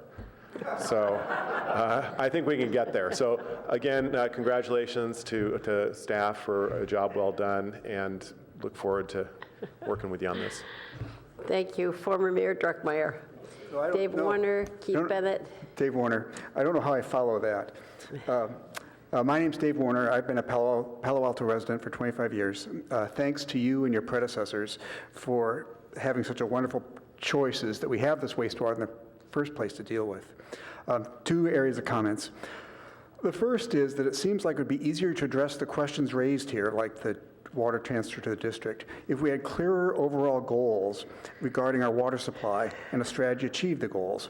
The problem statement is that our water imports are causing severe ecological damage, of course. If we had a goal, like the one Los Angeles has, to reduce water imports to no more than 50% of supply by 2035, then it's easier to develop a strategy and answer these questions. The strategy would then help us determine how much we need to rely on recycled water, how much on conservation, stormwater capture, and other solutions. Let's say I can skip that. With a goal and a strategy, it'd be easier to answer these questions. But until we have that, how about for now, to keep it open as many options as possible? And it probably means holding off on, selling water to the district. And a couple of references, you probably know Santa Monica years ago set a goal to eliminate water imports, and they're on track to achieve that by 2021 or 2022. And then you probably also know that there's a study, well, you may not know, a study came out from UCLA this year with a strategy for Los Angeles to eliminate water imports by 2050. That just seems unbelievable. Anyway, that's my first comment. The second comment is that I would gladly drink advanced purified recycled water, particularly when I knew about the severe ecological damage caused by our imported water. As you probably know, and Peter, others alluded to, Southern California is way ahead of us on drinkable wastewater. For example, Orange County, where I grew up and was remarkably conservative until this election, Orange County converts 100 million gallons per day of wastewater into drinkable water, or about 30% of its overall demand. So in my opinion, and it's my opinion, most Palo Altans would drink recycled wastewater with pleasure, particularly if they knew what it was doing, what our water was doing to the environment, and how much this would help. Thanks very much. Thanks. Keith Bennett. Hello, I'm Keith Bennett. I'm with Save Palo Alto's Groundwater. As this study session topic clearly shows, water is an important and valuable resource in Palo Alto and will become an increasingly more important issue as population grows and climate change continues. Personally, I'm in favor of a plan that segments potable and non-potable water uses. We should use the right water for the right task. Our potable water is of extremely high quality, and we should endeavor to keep it that way. As other speakers have said, I'm personally in favor of direct potable reuse because direct potable water, reused water, is of higher quality than water that has gone into the ground and leached out a bunch of salts. And as Save Palo Alto's groundwater has advocated for several years, groundwater is an important part of our water resource. It can and is used in many areas for irrigation, and it does not require further treatment. In fact, it is readily available with a shallow well in much of Palo Alto. Although the Santa Clara Valley Water District has restrictions on shallow wells. But I encourage Council to seriously consider how we can use and manage groundwater and also use the shallow aquifer levels for distribution. Water flows laterally in Palo Alto extremely rapidly, which is why we get so much water when people pump out water to build basements. And just this is a comment, since there's some Santa Clara Valley Water District people here, in 2016, dewatering for the construction of a single residential basement discharged water worth $130,000, that's a good fraction of $1 million, for the construction of a single basement. It was over 100 acre feet. And that's at the Santa Clara Valley Water District prices. So this groundwater, we are not valuing it as a resource in many situations, and we need to stop this waste of groundwater, especially with these large commercial projects coming on in Palo Alto, of which there are a number coming up this year. Thank you. Thank you, Rita Burrell. And last is Arthur Keller. Hi, so I kind of wanted to round up what everybody has said. Pat Bird spoke about the fire danger that we're having, and there was an article that I sent to all of you from, I think it was the Daily, about the increased risk of wildfire in our hills. I feel that groundwater can be used as an emergency water supply for fire suppression. Also, I feel, they have said that California is becoming denser and drier, and I think the idea of pumping out valuable groundwater and then just flushing it down to the bay is becoming more and more irresponsible. Esther and I have been attending many of the Santa Clara Valley Water District's specific topics and meetings on groundwater, and I think that they are beginning to appreciate our point of view. Many years ago, I came to the City Council and indicated that I had heard on NPR that 15% of residential irrigation is spent on that very narrow strip between the sidewalk and the street. And that if Palo Alto were to outlaw green grass in that strip, they could save 15% of our Hetch Hetchy water use. I think this idea provides a significant saving and is something that if Palo Alto is going to implement this plan, should put into use and should also ask Mountain View to put into use. This is 15% easy savings, and this is also where most of the sprinklers overspray and put the water directly into the street where it does no good. Also, I just wanted to follow up with what Keith said. I think that we are underestimating the potential future use for our groundwater, and we all, including Public Works, will be coming back to you probably early next year with additional recommendations on saving groundwater. Thank you. Arthur Keller. And is there anyone else to speak on this? If not, Arthur is our last speaker. Thank you, Madam Mayor and council members and staff. I serve on the Environmental Water Resources Committee for the Santa Clara Valley Water District. However, I'm speaking in my own capacity today, not as a representative of that body. I actually am raising a bunch of questions that I think should be addressed while this is in process.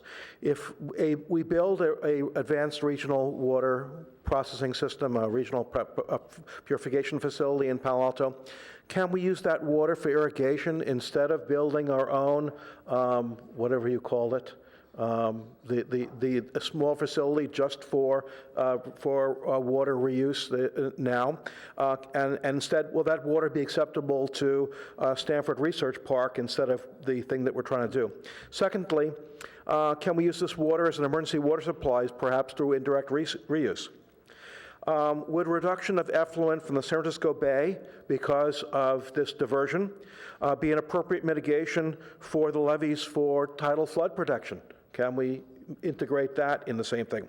And in particular, considering that now there would be a facility that the Santa Clara Valley Water District would be using as part of the siting of our regional water quality control plant to protect that and protect the regional water purification facility and source of water, would the Santa Clara Valley Water District be willing to pay the full cost of tidal flood protection for Palo Alto in order to protect this facility? Would the Santa Clara Valley Water District be willing to be a backup water supply for Palo Alto? We are paying money for, as was mentioned, for the parcel taxes for the state water project, but we get no water from that. Perhaps as part of negotiation for this, there'd be interties so we could receive water in the event of a major outage from the San Francisco water supply.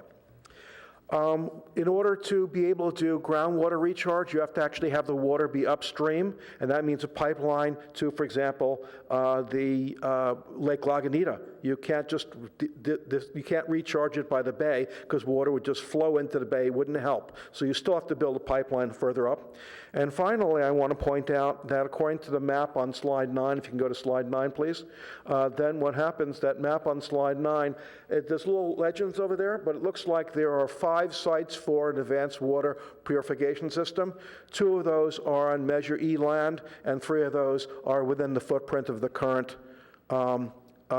regional water quality control plant. So I think we should understand carefully about how we do the siting of this and whether we can get rid of redundant facilities that are for water purification for water reuse currently. Thank you. Thank you. That is the end of our speakers. So bringing it back to council, Councilmember Du Bois has asked if he could kick this off because he is on the committee. Thank you. Yeah, so I just wanted to mention that we've had a joint water recycling committee between Palo Alto plant and the Santa Clara Water District for a couple of years now. I'm the vice chair this year. Councilmember Wolbach is also on that committee. And we've been discussing these issues, and we've funded a strategic plan and some studies. But we're really at a point where we're getting to serious negotiations, and I think council really needs to weigh in on policy direction. So thank you for a good staff report. I think you did a good job of summarizing the issues. You know, a lot of the discussion has been about tying together the small plant and the large plant, and the water district basically agreeing to fund that in exchange for these long-term water rights. So I just want to kind of summarize the key issues I see for council members. So one is there's kind of a difference in forecasting use of recycled water. And so the Palo Alto plant, we have a forecast that goes about 10 years out. And the water district is asking for water rights for 40 years. So there's a mismatch there. Obviously, Mountain View wants their portion of the water for the North Bay Shore project. Sunnyvale's very interested in getting some of this water. And so they've already stated kind of their demand. And again, we haven't really forecasted our demand in the long term. I think there's also disagreement over how we would value this water. And as Phil kind of summarized, you know, and so we have to ask a question, does a fixed price of $100 an acre foot for 40 years make sense? There's a question of not only just the capital costs, but operating costs and where it would be best for the facility to be based.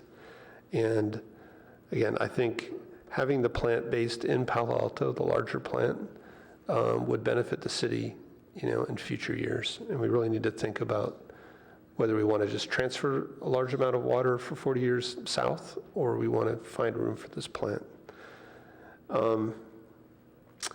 And then the issue that hasn't been discussed as much, but it's in the staff report, is really an issue around fair taxation. And Palo Alto, Los Altos Hills have been taxed for decades. It's about $2 million a year just from Palo Alto. Mountain View is also taxed, but they do get some benefit from the Santa Clara Water District.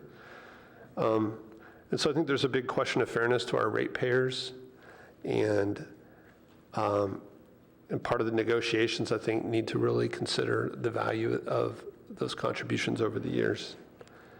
And then I agree with the speakers and that when we think about kind of potable versus non-potable water recycling, we should be really focused on getting to potable water.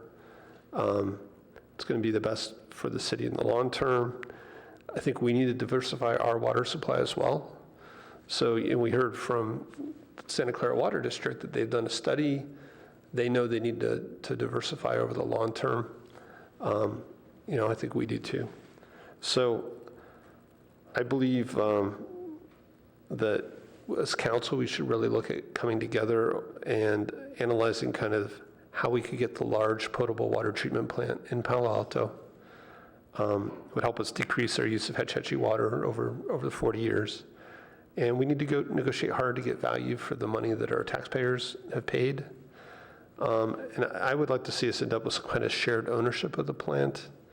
And we should be focusing on how those water rights could shift potentially over time, with them reverting as primary water rights back to the members of the joint water plant. So Mountain View, Palo Alto, East Palo Alto. And we also, I think, need to think of how we price this water over time, because right now wastewater is considered, a waste product, but in 20 years to 30 years, I think it could be quite valuable. Obviously, we need to recognize the willingness of the water district to put in capital to create this project. So I hope we can find a balance that really takes into account all those factors. So, thanks. So perhaps we can just go down the row here, Karen and then Corey. Sure, thank you. I have a really basic question because I looked at the next steps and you're going to go to UAC next, correct? We did go to the UAC to discuss the local water reuse alternatives, and we mentioned the transfer to them, but didn't go into great detail because, as Phil said, some of the negotiations have picked up steam between the time we talked to the UAC. We're not currently scheduled to go back to them, but we would go to them before coming back to you with the results of the strategic plan and the weighing of those local options against the water transfer.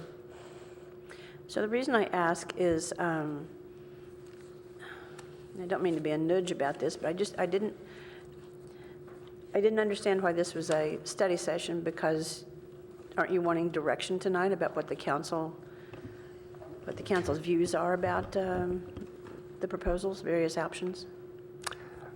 Well, it takes a while to get on your agenda via a study session or an action item. Months ago, there was a study session that we got scheduled, which is hard for us to do, frankly, on recycled water. And due to the fact that these discussions with the water district have progressed a lot in the last several months, we decided that, hey, why don't we use this study session? Difficult for us to get these times, so let's use that study session to not only give the kind of background information that we gave primarily gave to the UAC, but take the next logical step and start talking about the details of the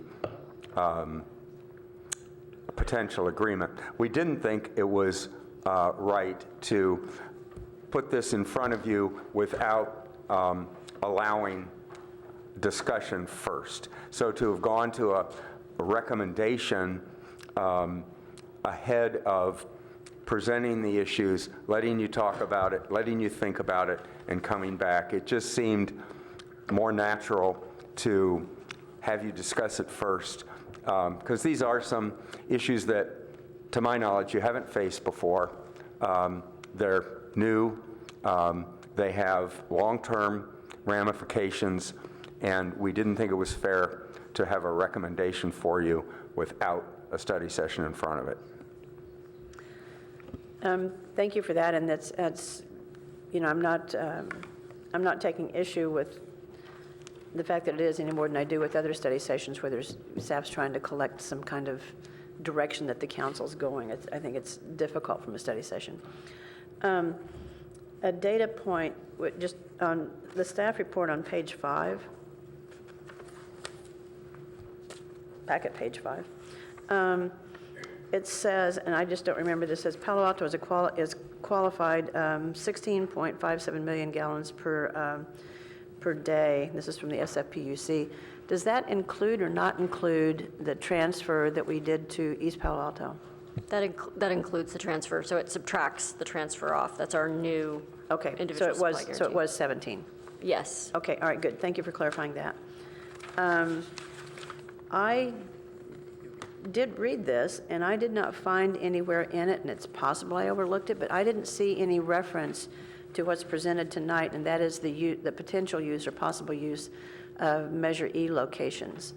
I just didn't see it in the staff report, and I'm a little concerned and maybe even troubled a little bit that that wasn't put before the public until this meeting tonight. Well, it wouldn't have to be on the Measure E site. That's the best thing that we've found so far. In retrospect, we probably should have put it in the staff report. Yeah, just to be really transparent with people, like what the possibilities are and what the things are that are being presented. I agree that we need to be looking at using not just potable water, that we do look at recycled water and processing our water. I don't think I took any kind of issues with anything that Councilmember Du Bois said. I think I would agree with every one of his points, if that helps move this along. And one clarification on slide 9 of the presentation. It has in the same color, I just want to make sure I'm clear on this, has with the same color key and the same description in the key. It says AWPS facility site, and then there's 5 different options. And the one option on the right that has the same color as the one on the far left is option 1.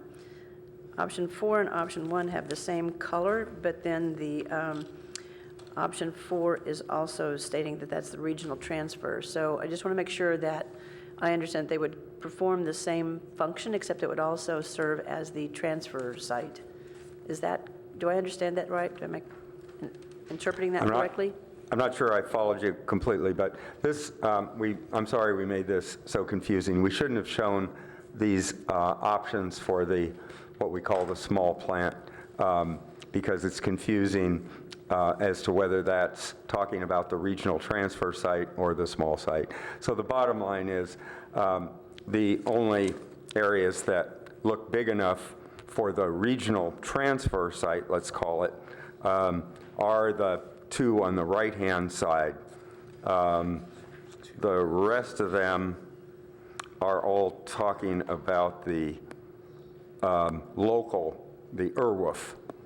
And in retrospect, isn't that true? Yeah, so I think this map was, or this diagram was used for the feasibility study when we were trying to figure out where we could site this small plant. So that's all those alternatives that you're seeing. But the bottom line is that we've identified that spot on the far left is the best place for the small plant, and we've identified that the most reasonable place for the large regional plant is on that leftmost portion of the Measure E site. Actually, the site on the farthest right is on unstable soil, and so it's not very feasible for anything to be built there as far as I've heard. So just to make that clear for future presentations, that there needs to be a little bit. Yeah, we'll clean that up.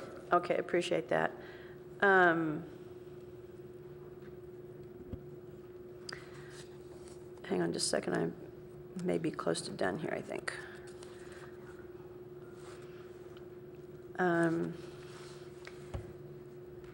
Yeah, I think that covers the questions that I had.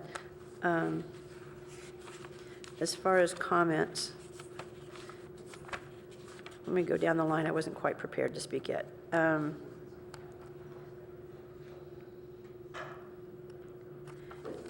I think that covers it. I do still have, the purple pipe aspect. I agree that like the cost of that is probably not the best use. And then just to reiterate what Councilmember Du Bois said about the tax that our residents are paying to the water district with no benefit. So leveraging that would be most of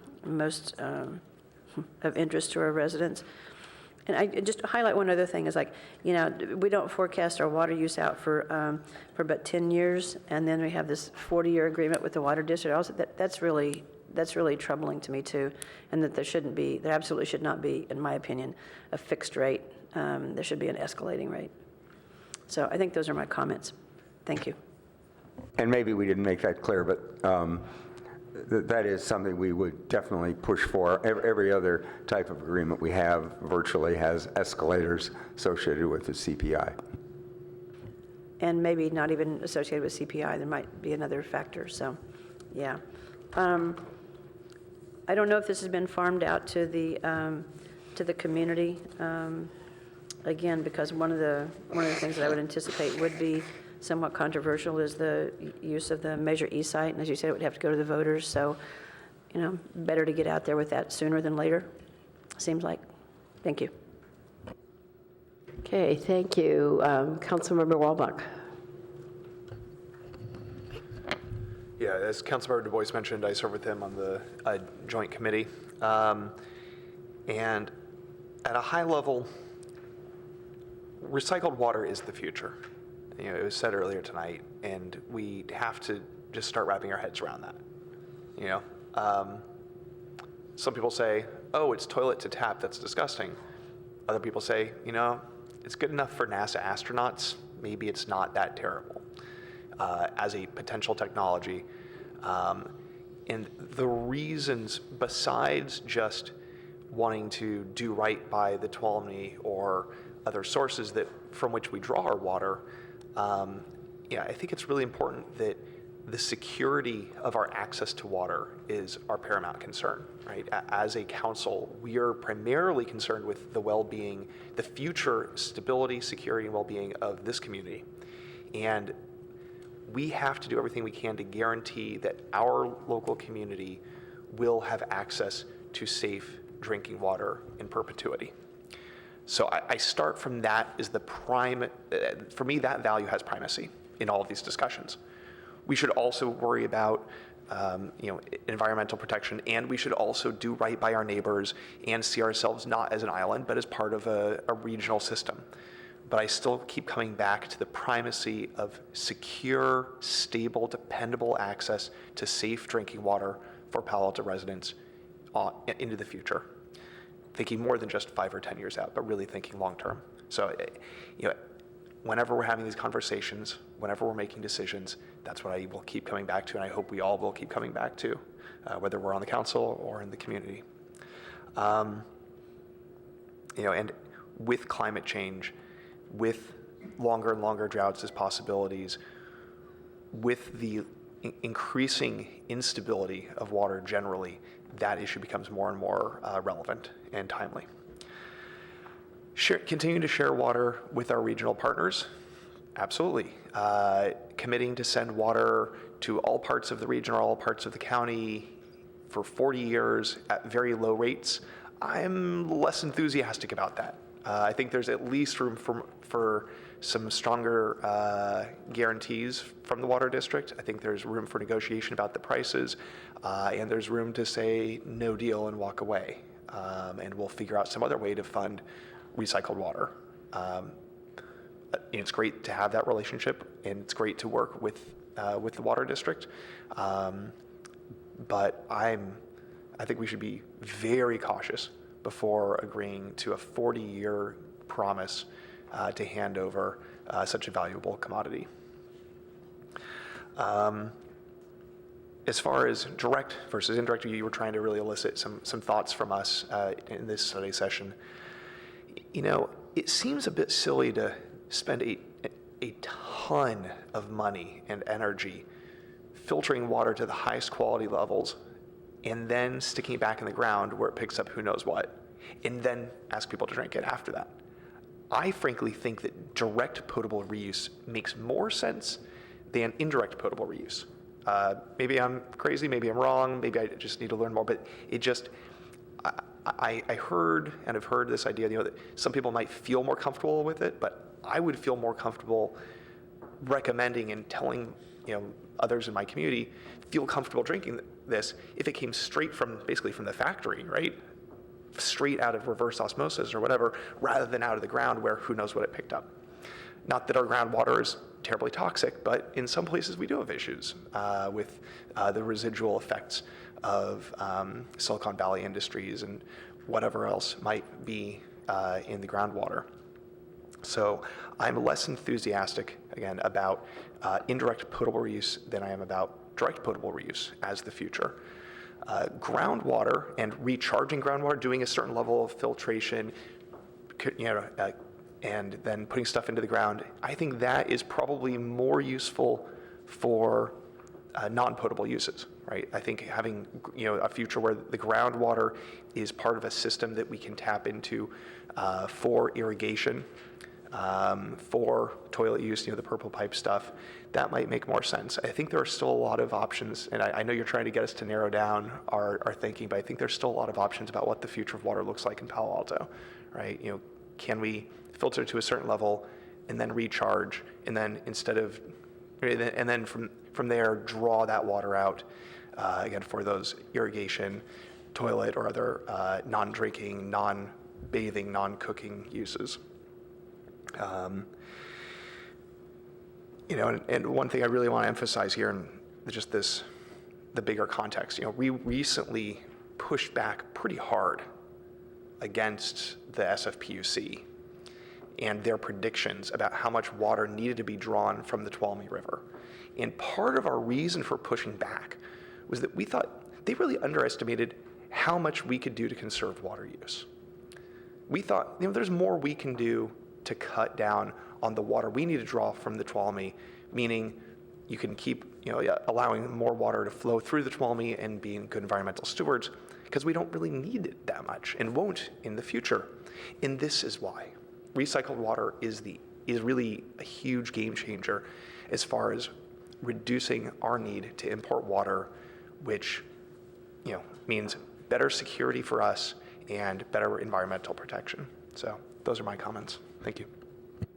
Okay, thank you. Heading down in this direction, Vice Mayor? So thank you folks very much for this. So I thought the potable factor was the most interesting as well. How much do we pay SFPUC right now for water? I want to say it's like 20 million, maybe a little bit more a year or something like that. Yeah, that's about right. It's $2,000 an acre foot, so we use about 10,000 acre feet. You could fund a lot of capital investment off that.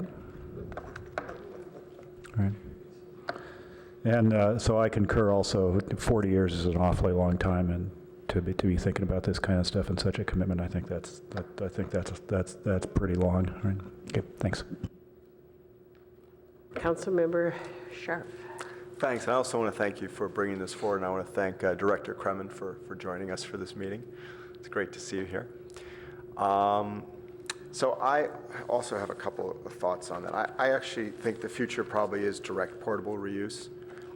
So my first question would be, if we built the small facility for $16 million and they paid 50% of it, so we're talking about us paying between $1 million and $4 million. Is that roughly it? Because they think Well, we think that the appropriate figure for them is 80%, not 50. And so that's the 1 million for us, or is it 500,000? Well, it'd be for the partners, which in this case, it's really just us and Mountain View currently using this. So it's a different kind of math. And Mountain View uses 75% of the water, and we use 25%. So for Palo Alto, if that's what you're trying to ask, Palo Alto only, it's going to be more like on the scale of $1 million that Palo Alto would contribute. But if the water was salt-free or useful, wouldn't we want to use more of it? I mean, isn't the issue we don't use much of it and we let Mountain View use it because it's got too much salt? That hasn't been a big issue in Palo Alto. It is an issue for the expansion into the Stanford Research Park. The Stanford folks raised the concern about salinity. And so, but if you're talking about our current use, not so much. But yes, to expand in the Stanford Research Park, what we're calling Phase 3, this salt removal facility will satisfy Stanford land's concerns. I guess I'm raising more the question about why would we expand all the way up to Stanford? Why wouldn't we expand other places? Why is that the best place to expand if we don't have the salt issues? Well, we looked years ago, and we redid it more recently. We looked and we looked at who would actually use the water in what amounts. And you keep coming back to that area. One keeps coming back to that area because it's got some substantial users. And it's the most efficient place to build a pipeline. You start heading in other directions and you just don't have big enough users to make it efficient use of pipeline expenses. And so then if we went forward with the, and I agree with everyone that I think the future is frankly direct portable reuse. I mean, I don't think it makes any sense to put the water back in the ground where it picks up a mineral flavor that doesn't taste as good and all of that. It just seems silly.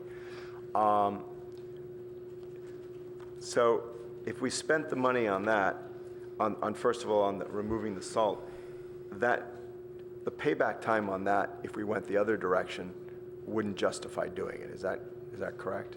Well, like I say, it's only about $1 million for the Palo Alto share if you're talking about that expenditure. Well, I mean, I'm thinking about the water district. They're going to put in what? If it's $16 million, I'd look at the payback on $16 million. I mean, I don't want to waste the water district money. That's really our taxpayers' money as well. Mm-hmm. Well, we don't think it's wasting their money because we have an existing pipeline system. It's mostly in Mountain View, but we have an existing pipeline system. That existing system goes right by the front door of people that are not currently using it.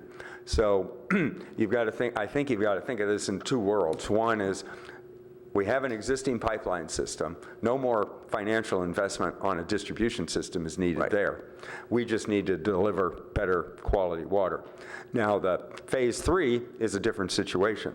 That's building more distribution. So it's a very legitimate point to say, well, I'm questioning building more distribution system as opposed to going to direct potable. In fact, that's the answer the issue we're trying to tee up, which you guys have picked up on. But there's two situations, one where we have an existing pipeline system and where we don't have an existing pipeline system.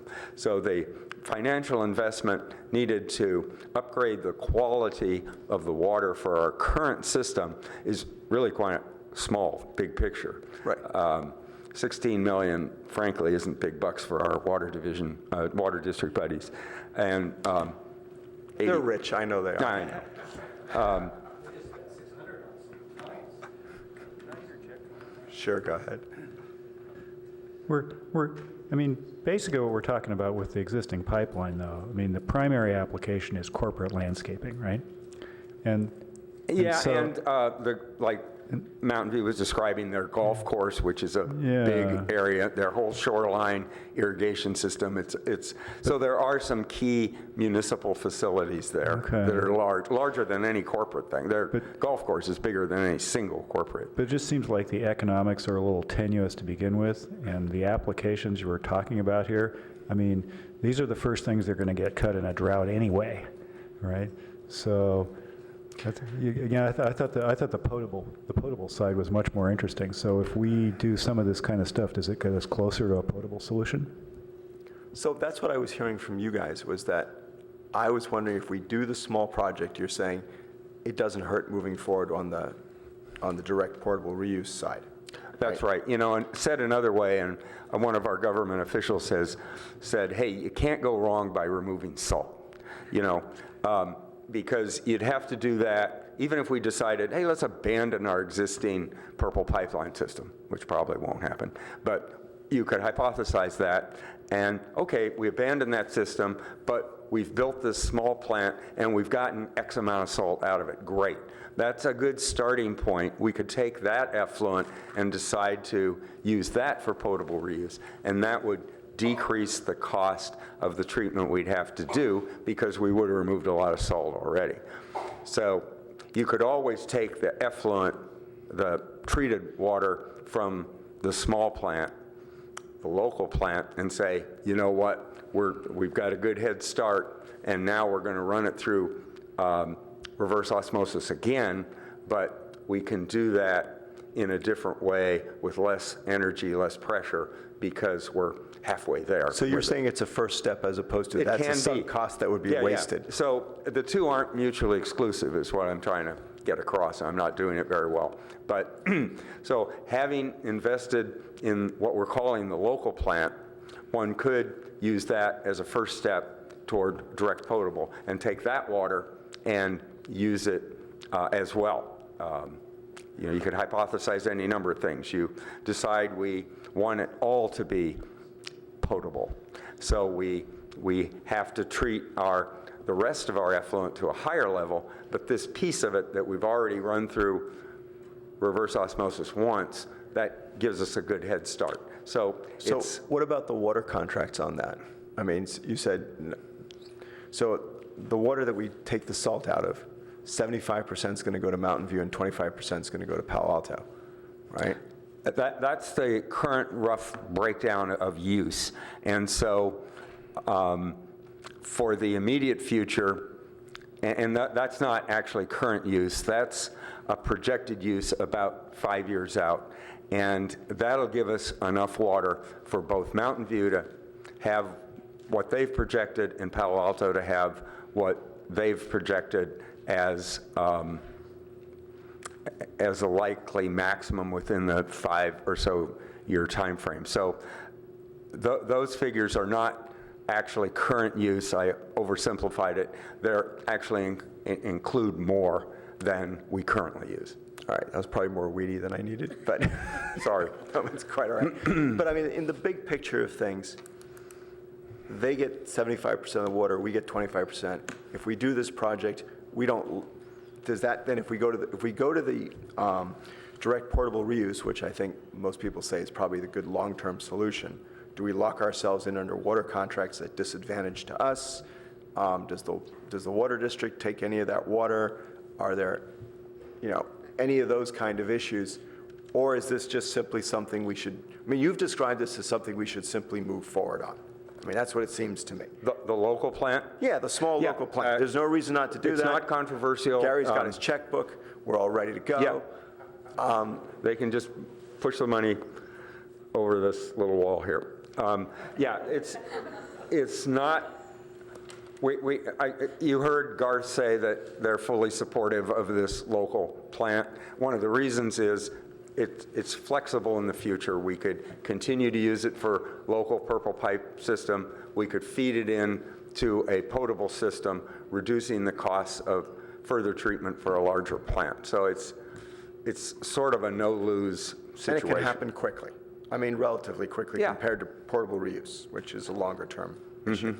So I would be fully supportive of eventually moving towards portable reuse. I think that's where we should head.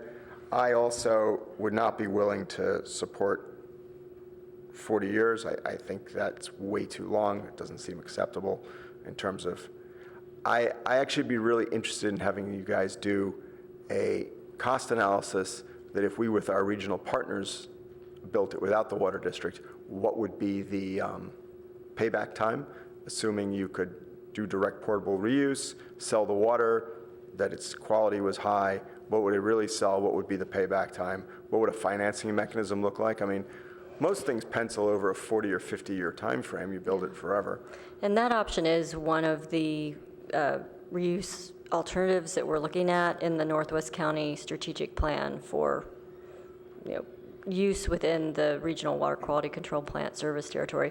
The one thing I would just make sure everyone understands is that the regulations aren't in place yet for direct potable reuse, and so it is a longer term But we could advocate solution. with our representatives for Absolutely. that. I mean, we'd be on the right side of that issue. Right. It's not a 5-year out kind of project. It's a The longer small term plant project. seems like a 5-year out The project. that's like a 2-year, 1 year.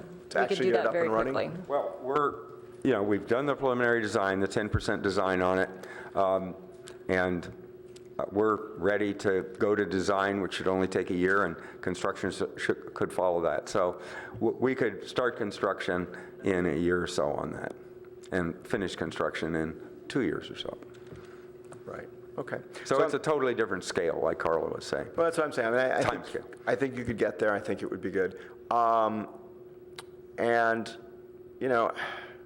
I do also think the $1 million just seems too low, frankly. And I guess I wanted to say that when we founded Palo Alto, right, we did our utilities ourselves, those decisions have set us apart from other communities, and I think they were all really good decisions. And so, I mean, I could be convinced, or other people could be convinced, that maybe it is right to partner with a water district, but I do think that we should think carefully about how much water we send out and what that future, water's only going to be worth more over time, I believe. I mean, we could be wrong, but I mean, I think that's what it seems. We were looking at 2,000 an acre foot now. I think in periods of drought and that other, which seem more likely as we look at the fires and all of that, the value of the water seems to go up and up, and you can't even buy water at 2,000 a foot from people in droughts, right? I mean, I don't remember what the drought prices or water is, even if it's available, but it seems to be much more than that. So it seems like we're not getting enough for that, frankly. What else what other questions did you add? You had a whole bunch of questions. I think by the time the regulations on portable reuse are on, I think communities will accept that. I think especially as climate change continues on and we have more droughts and that, it becomes more acceptable to people. Yeah.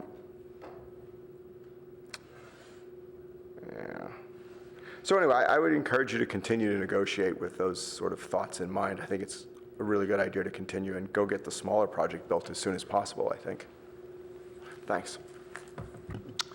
Councilmember Koo. Thank you for the report and moving in this direction. Question is, so if you have the regional transfer station, would you still need the ERWF? Well, like we were just saying, It's just faster? it's the ERWF, yes, you've picked up on our acronym already, excellent. Would be a much sooner thing. You do it soon, and it would feed higher quality water to our existing pipeline system so that we're getting more customers that are already along that pipeline, just not using it because they're concerned about salinity. So let's say we did that in 3 years. This other plant pipeline or pipeline transfer south is, I can't imagine the water district being ready to do that inside of like 10 years. So we're talking about a much different time frame, but we're talking about something, that first step is not being mutually exclusive with respect to the second step. We can use the water from the first and say, you know what, rather than continue to use it for irrigation, we're going to feed it to a plant that's producing potable water. That's the point I was trying to make. I'm not sure where I missed your question, though, I think. That's okay, it helps. So having the Irwith, which is the smaller facility, is that going to be sufficient to supply water to all the other potential cities that might come along, like you said, Santa Clara, Sunnyvale, we have Mountain View included. No, that It wouldn't be. that smaller facility would just be big enough for the local partners of the treatment plant. Partners, Not the for 6 San Jose. partners, or the 6 partners that, Yeah. can you tell me who they are? Oh, who they are. So the 2 biggies are Palo Alto and Mountain View, and then Los Altos is kind of a lower tier 3rd place, and then the small fries are Stanford, East Palo Alto Sanitary District, and Los Altos Hills.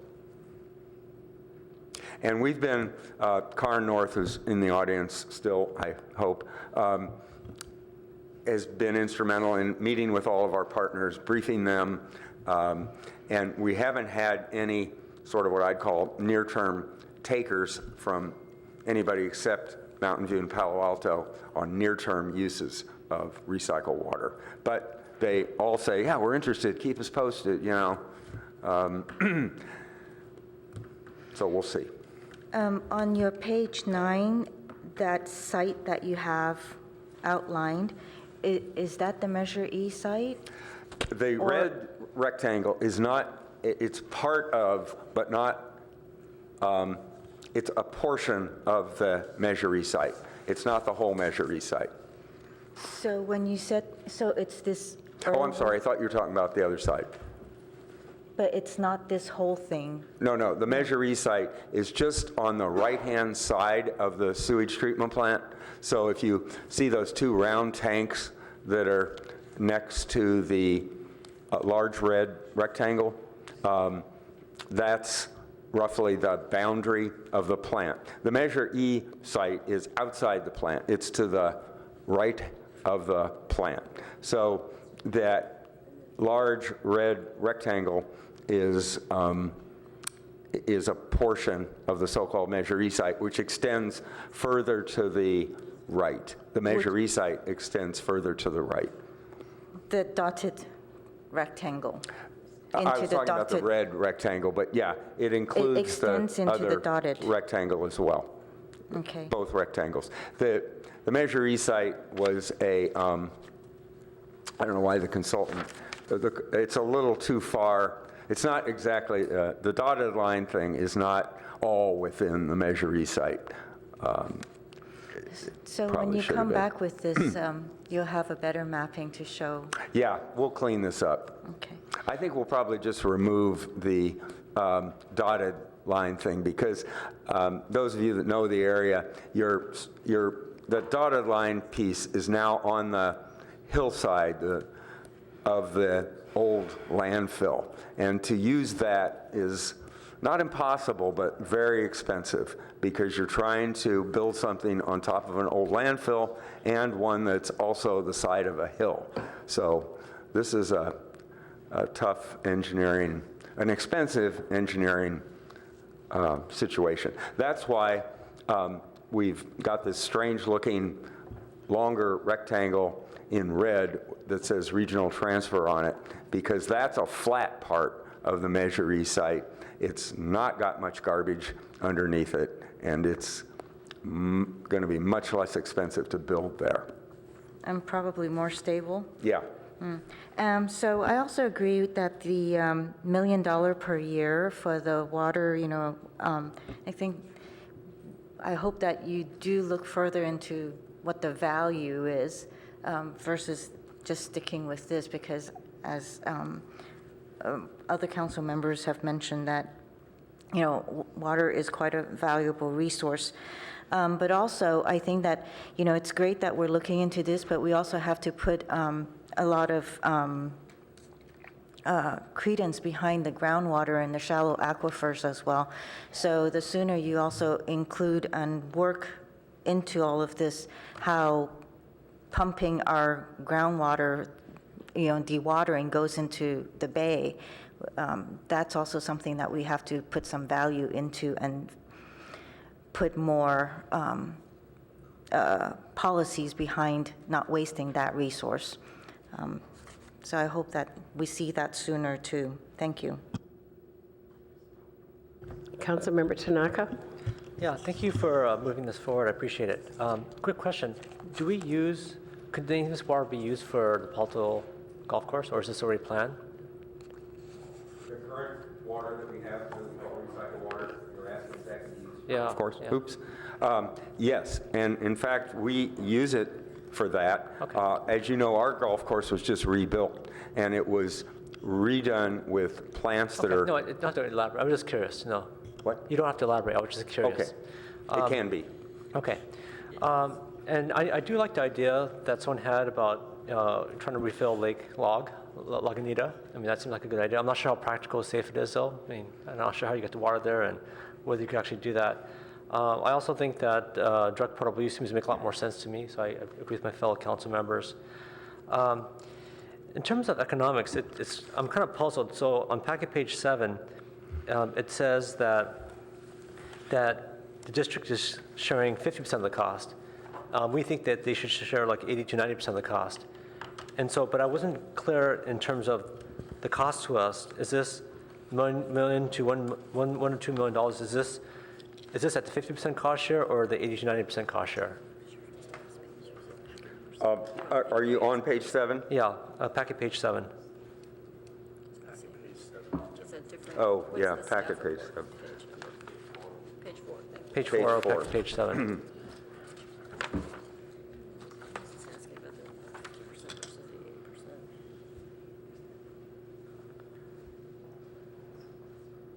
Well, the $1 million at the bottom of the page is the amount,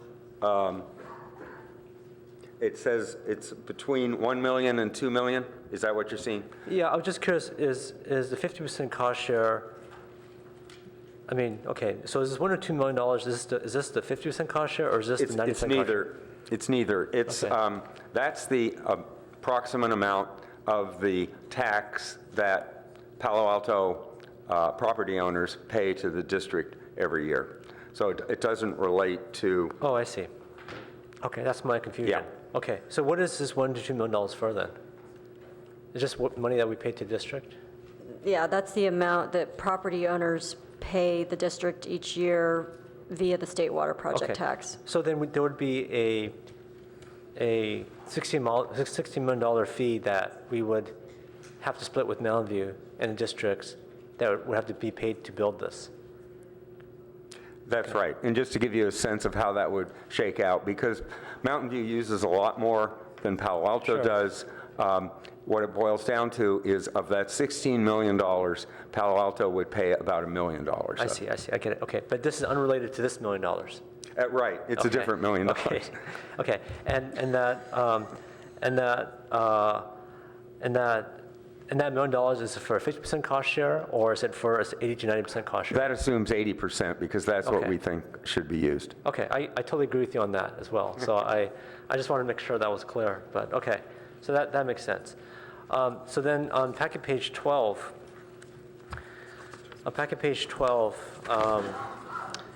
it talks about how we need to spend $88 million over the next 5 to 10 years to rehabilitate the 50-year-old treatment center. And so where does that money come from? I'm sorry, are you in the resource impact section? Yeah, the resource impacts last sentence. The 88 million? Yeah. So that's our latest estimate. And now we're not talking about recycle water, understand. We're talking about other projects that the treatment plant has to do to refurbish, revitalize, rebuild, frankly, the sewage treatment plant. So our next 4 major projects, our current estimate is that the sum of those total project costs is $88 million. Okay, so this is totally unrelated. Well, it's not unrelated. The reason we wanted to put it in there, and Mr. Shikata may want to chime in on this. The reason we put that in there is the relevance is that here we are spending this kind of money to refurbish the sewage treatment plant. Well, you need that to be able to have water that you can transfer to the water district. So there's a whole set of arguments you could make about how this should play into the economics here, that you can't just look at this in a vacuum. You've got to realize that Palo Alto is going to have to come up with $88 million. And if we're coming up with that $88 million to make water, that the water district is going to... Okay, I see what you're saying. Okay, Yeah. that makes sense. And you mentioned, that $2,000 was not a comparable price for acre foot because the quality of the water is not the same, right? So what would be a price for the water that would be comparable? So like for the same kind of quality of water? So that we tried to calculate that. So and it came out in the same ballpark when we did a back of the envelope calculation. Ballpark of 2,000 or 100? Yeah. If you took the investment that it would take to raise the quality of that water, which is where I think you're getting at. Again, we didn't I guess I'm just asking for the water that would come out, right? The water that's maybe not quite as pristine. Oh. What is the going rate of that water? Not how to make the quality of our water to a potable standard, but really for the quality of water that we would be transferring. How much is that worth on the open market today? What do we think that's worth? Yeah. We couldn't find any comparables on that. Okay. People aren't transferring as near we could find water of the quality of our effluent to other people. Okay, so there's no comparable, so it's hard to know. We couldn't find any. Okay. It does strike me that $100 seems awful cheap, but then again, in your economic analysis, it seems like the prices are the same, so that's kind of bizarre, but maybe Roughly. it is. Yeah, maybe it is what it is. And if that's the case, then maybe. But I would say that if we do move forward on something like that, that we would need some sort of option to terminate, right? It can't be a. I think some of the water transfers we did in the past were forever, and I'm glad to see this is at least 40 years. And I'm glad to see at least we're getting money for it, right? Versus doing water transfer, we get no money for it.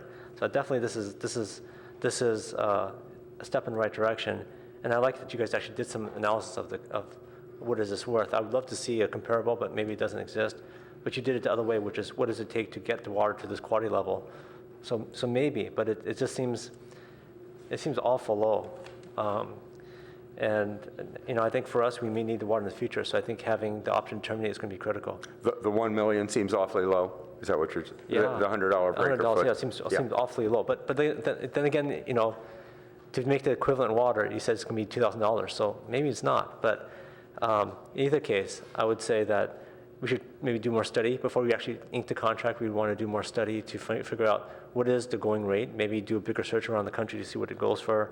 But I think having the option to terminate is really, really critical because I think that someday we may need it. Within the 4-year period of option to terminate. Yeah, I would say if we move forward, right? Yeah, and that is kind of where we're stuck. Is we have an option to terminate before the 40 years starts and after the 40 year. It's that 40 year itself that's the difficult. Well, I think we need an option to terminate during the 40 years too. I think that's important because 40 years is a really long time. Okay, thank you.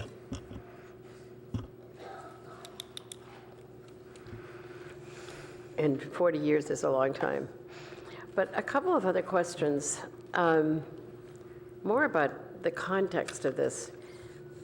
Is San Jose using recycled water at all at this point, and where are they using it? Well, Garth may have a better handle on this. And also, I remember at one point their mayor showing a dramatic picture, I swear, of drinking out of a toilet. Did I make that up? Did I? I don't think I did. I think that actually was shown. Garth, do you want to Are you going to? Speak to San Jose's use of recycled water? Certainly.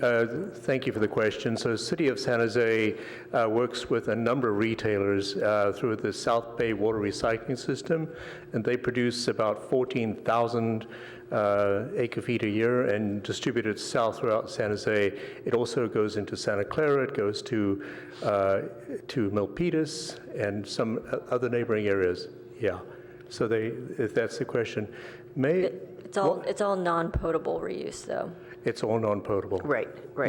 Yeah, what I was interested in, but is there any potable that is coming that is recycled? It's not potable planned now. However, we are in discussions with City of San Jose as well as part of our plan to also have a similar situation as this with Palo Alto. So, and maybe you know the answer to this as well. That's kind of what's going on around us. What is going on in other parts of the world, though? If I were sitting in Abu Dhabi or sitting somewhere else, what would be the chances of my drinking anything like hechechi? I would think not at all. And therefore, most of their water is treated, correct? Correct. And what have we learned from countries that do that? And is there some portion of what they do that we could take on for ourselves? Yes, so just let me clarify, when you say most of their water is treated, I think that most of it is conventionally treated, much as treatment plants do throughout the country here. However, there are some significant projects down in Southern California, for example, where in conjunction with groundwater recharge, there's very sizable plants in Orange County and in San Diego for purifying water and introducing it back into the system via the groundwater in the Southern California case. They will undoubtedly in the future get to what the City Council is expressing tonight, and that's think about the idea and the advantages of directly using it. But the regs aren't there yet. But they're interested in moving in that area and have far greater quantities available to them to treat in that area. And just to make the link back to your placemats and the terminology that we're using, so Garth talked about recharging the groundwater. That's indirect potable reuse, right? So, and then what we've been talking more about is direct potable, where it would go right into the pipeline system. So, and one last thing. Do I recall that there's some desalinization going on also in Southern California? That's correct. There is indeed. In fact, a substantial amount of desalination, and that is also utilized in terms of groundwater recharge. But we've never looked at that possibility, have we? Not seriously, and most people use that word, and I think you're using it to mean taking seawater and removing the salt, right? That's what most people call desalinization. In our world, it would be taking the bay water, which is roughly half as salty as ocean water, and nobody is really seriously considering that due to all the contaminants that are in the bay water. Right. I never realized it was just half as salty. Ms. Mayor, this may not be a question, but if before this adjourns you want to have more of an explanation about the logic of a 40-year term for a project this size, I'd be happy to answer that question. Oh, good. Thank you. Right. I think our council is probably starting to run low on energy, among other things. So I think we're going to say thank you so much for putting this on tonight. We really appreciated it. And I know you waited a while to actually do your presentation, so thank you, everybody, for staying. So as we go on to the next item, I'm going to make a change on this one tonight. This is number 4. This is an application that deals with a rooftop access, among other things. And because we are now at 11:15, I'm going to suggest we take public comment on this, if there is any, and that we defer this for another meeting. So while the Water Board is getting up, is there anyone here that wants to speak to number 4? which is the rooftop item. We still need to do, Right, I haven't started the meeting yet, right? we still haven't done minutes. I do need to go back, right. Nobody? Oh, well, that makes it somewhat easy then. What about, Yes, yes, Liz, so what about- could I have a motion to put off 285 Hamilton, et cetera, which is our public hearing tonight, and to put this on at a date not yet certain? Second. So technically, you've opened the meeting, the public hearing, and continued it to a date uncertain by the Well, recommendation? if there's no one to speak to us, do I need to do that? I mean, that's technically your practice. Yeah, we'll have to renotice it anyway since we don't have a date, Okay. so it's not important to open the Okay. hearing. You'll have a new hearing. You don't have to do it since we're going to have to renotice it. Good. So I'm hearing I don't have to do that. We can simply postpone this to a date So- uncertain. I have a motion and a second. Could you vote on the board? Well, What? so I'm sorry. how long Sorry, do we, Karen. how long do we think this would really Sorry. take? How long do we think this would really take? Because we've got staff and a planning commissioner who've been waiting all this time. I think they're And then waiting what for the about- next item. And then Take what quite about some time. item 5? Yeah, they're waiting for item 5. We're taking up item 5, Karen. We're just postponing item 4. Yeah. I'd rather postpone item 5 and do item 4. Well, in any item case, 5 you has are people already here. past your procedures, I would just remind you, are to have a check-in at 10 p.m., excuse me, and take up no new items technically after 10:30.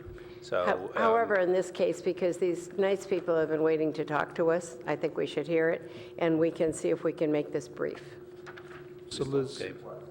Liz, I think, Number 5. Item number I'm 4 sorry. has been moved Please vote to on be- number 4. I was distracted Number for 4, a minute. thank you.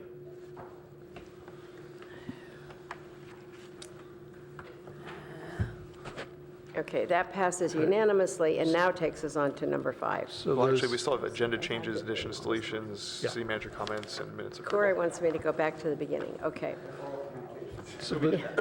We did that one. so Liz, if I could, So we have agenda changes, additions, and Yeah. deletions. Liz, I'd like to move that we also postpone item 5. I mean, it's 10:45. I think it's actually a pretty substantial item.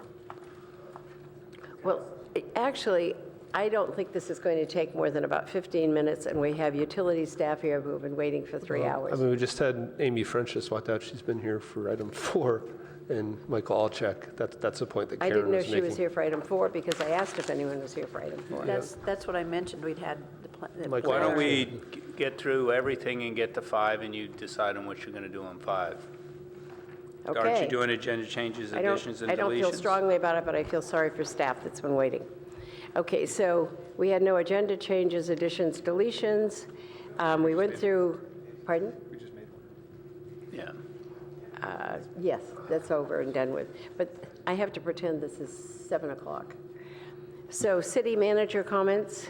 It is 6 hours since we started the meeting. I will pass on city manager comments.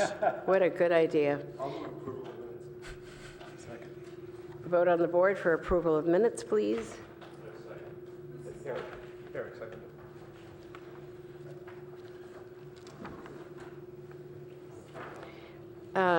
Okay, I think that takes us right back to our action items. Am I correct? Yep. You have only one item before you, right? Item number 5? We have one item, which is number 5, and I'm going to suggest we plow through it because we have so many other things that have come on the agenda for the end of the year. Okay. So this is Finance Committee recommending the council accept the utilities smart grid assessment and utilities technology implementation plan, and we do have a presentation by staff.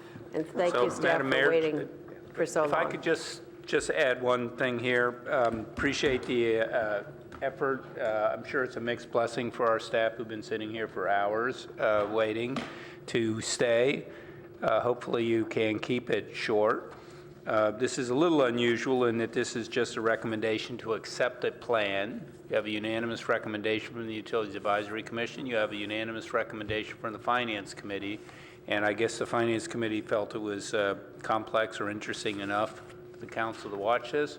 I just might suggest if you can't really keep it short, all the council has to do is accept this, and we could also send you the link to the Finance Committee meeting, and the council members could also watch that much more involved discussion. Those are great options. So for the staff who is here, I think you've been encouraged to give us a brief presentation. We've also been directed to the website. And I'm also interested in whether or not Councilmember Scharf has any comments to make before we even hear from staff as to why it's on.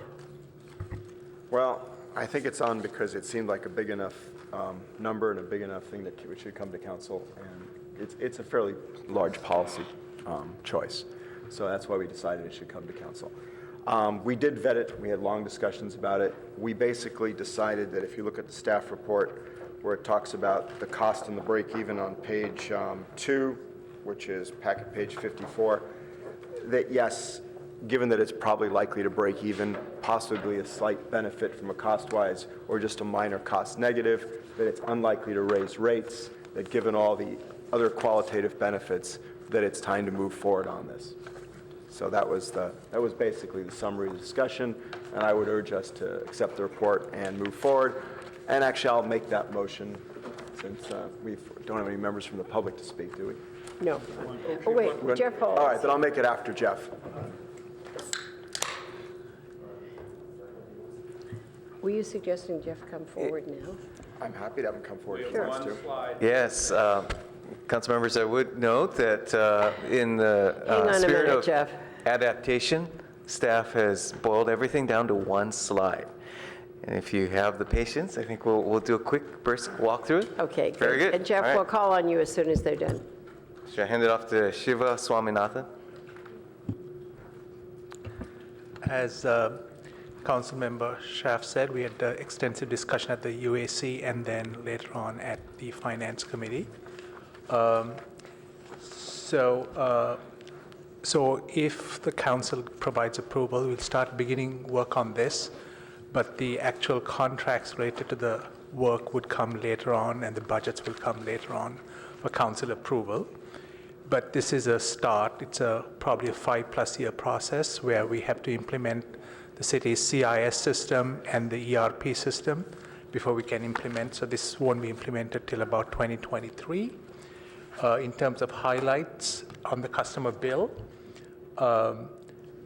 it's a break-even proposition, a $19 million investment, but break-even over 18 years. If the costs are higher, and we ran some sensitivities, if the costs were higher and the value is less, there's a potential for a 1% to 2% higher bill for customers. But if we use the reserves, which we currently have, the electric bill is likely to be 0.5% less. We could use our fiber to the node infrastructure for part of this traffic for the data from the smart grid, and we'll explore that down the road. So the decision in front of you is, and this is the timeline, looking at the different implementation of the different software systems we need to implement before the AMI could come into place. And this is our recommendation. He snuck that in.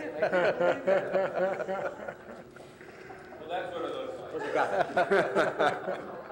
Can't trust anyone anymore. Smart it is. I think we're ready for questions. Questions, thank you. Thank you. Yes. All set? You're all set, thank you. Okay, Jeff? I think you're our only speaker on this item. Thanks for being so patient. No problem. So I just want to mention a couple of things. The claim is that this thing breaks even in 18 years, but in order to think that that's true, you have to squint your eyes and look at it in a very peculiar way. What I think is going on is we're going to buy a bunch of new meters and stuff, and it's going to cost a lot of money, and staff, in order to pay for it, is just going to raise rates. You have to understand that first. They're just going to raise rates. But then they're going to tell the public, oh no, you can still end up not paying any more money if you just figure out how to use the information you get from these meters to conserve your use of resources.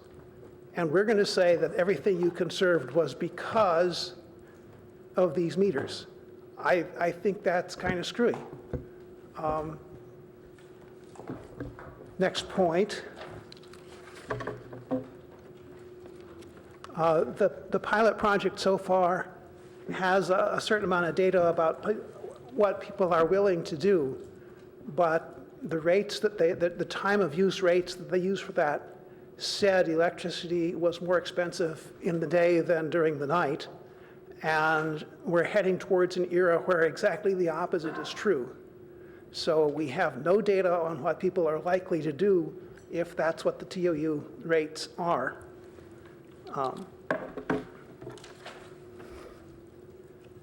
Oh, yes. I'd also like to put in a good word for opt-out. Some people don't like these meters, would never have one. Staff says we've got to have a plan for these people. My claim is you should probably think of multiple plans, like if somebody doesn't want to get a smart meter, can you have the person read his own meters and not charge him any more money? Or could you have staff read the meters every other month so that the extra amount you charge for people like that is half of what it would otherwise be, and so forth. And then in the case that somebody doesn't really mind the fact of the meter, except that he'd like to cut down on the amount of transmissions that the meter uses. I have an impression now that what staff intends for the amount of transmission that the meter uses is pretty small, but that's not published anywhere. And so as one next step would be to write down, here's how safe, how few transmissions they use. Okay, that's all. Councilmember Du Bois, did you have on your light? Go right ahead. So overall, thank you for the plan. It looks good. I really just wanted to make one point. And if it's all right with people, I'll go ahead and move the staff motion to accept this report. I'll second. Yeah. So I guess the slide, said, we should evaluate whether we can leverage our dark fiber optic backbone. I would like to just make that a little stronger and just, strongly encourage that we look into that. And it seems to be a really unique opportunity. We can multiply use of our enterprise fund along with our fiber fund and really benefit residents in Palo Alto. So I think as we move to a smart grid and to a smart city, we really should consider how we can leverage that money, and if a portion of this project can be used to fund the fiber to the node project, I think it's a win-win. So, I guess, it was in one of the slides. I don't know if we need to add that to the motion as part of the plan. I mean, I see staff nodding their heads. So maybe, Ed, you could just comment, what is the intention in terms of trying to leverage the dark fiber network? So I'll let staff weigh in on this. Personally, I think my 2 cents would be that as part of moving forward with the business case on the fiber to the node next step, that we would need to drill down some on the design that would maximize the benefit for the utility purposes, and hopefully, and I think this is a matter beyond my knowledge, that the design associated with that purpose will complement what we are looking to in terms of the citywide deployment. And assuming that that's the case, green light. Ugal? I mean, I'd hate to like have this project be 6 months ahead and not use it. So I mean, if we can align those things, like I said, I think it's a win-win. Agreed. Okay, thanks.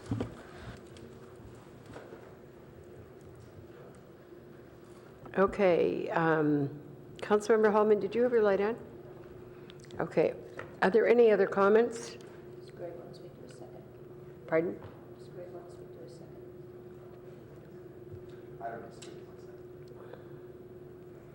Okay, in that case then, is there anyone else who wants to speak before we vote?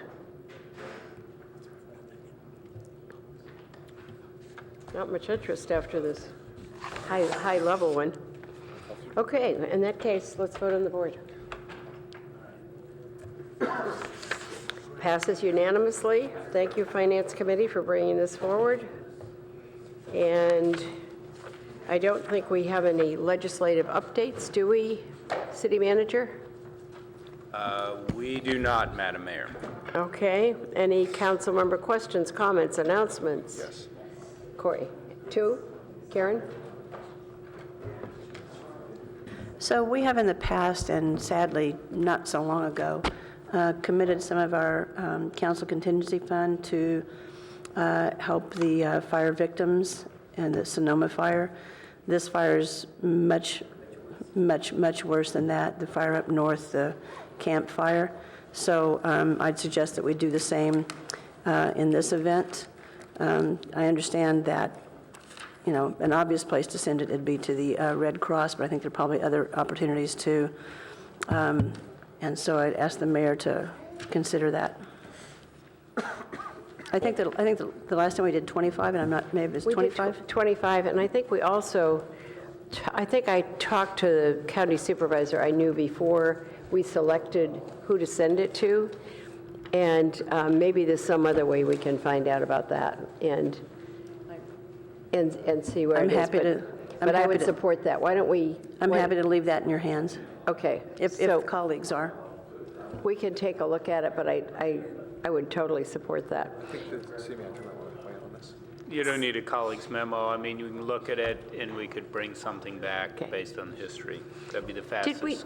Did we take the money from council contingency the last time? I'm guessing. We'll do the research on it. Okay, good. Thanks, Karen. I thought of that the other day and realized that we had done that before, and you're right. This one is so terrible. Councilmember Walbach. Yes, I just want to make sure everybody knew that though our council rail committee was cut short due to a fire alarm that resulted in the evacuation of all of City Hall last Wednesday, we have found a new meeting time. And City Clerk, has it been confirmed and set? The time I have is 1:30 p.m. on Tuesday, the 27th. Is that confirmed? Correct. Okay, so if anyone wants to come to our... Yeah, well, it turns out it was a false alarm, probably related to the testing of the alarm system last Wednesday, but you know, that's all in the past at this point, and we will finish up those last couple items at the meeting next Tuesday, the 27th, from starting at 1:30 p.m. So, Councilmember Tanaka. Yeah, I just wanted to follow on to Councilmember Holman's comment, because I do really feel for the people at Campfire Paradise. I mean, it's pretty horrible. It's like 1.5 million acres burned in 2018, the worst in history, so it's definitely not good. You know, while we could do the council contingency, I think a more meaningful approach would actually be to use our carbon offset dollars, which range in the tens of millions of dollars. And I would love to see that money that we spend on carbon offsets be used to reforest Northern California versus some other place. I think I read somewhere something like more forest fires have burned in California than just about any other state combined. So I think if we really want to make a meaningful impact, let's use our carbon offset dollars, because it's a significant amount of money. Okay, I was going to report on the National League of Cities conference we went to in Los Angeles, which was very good. I think I'll wait till Adrian comes back, because the two of us went together and we can discuss that with you. It was a very worthwhile conference. It was held right in downtown Los Angeles, If you haven't gone there lately, it really is transformed from what it used to be. It's very, very interesting. So if there are no other comments, this meeting is adjourned.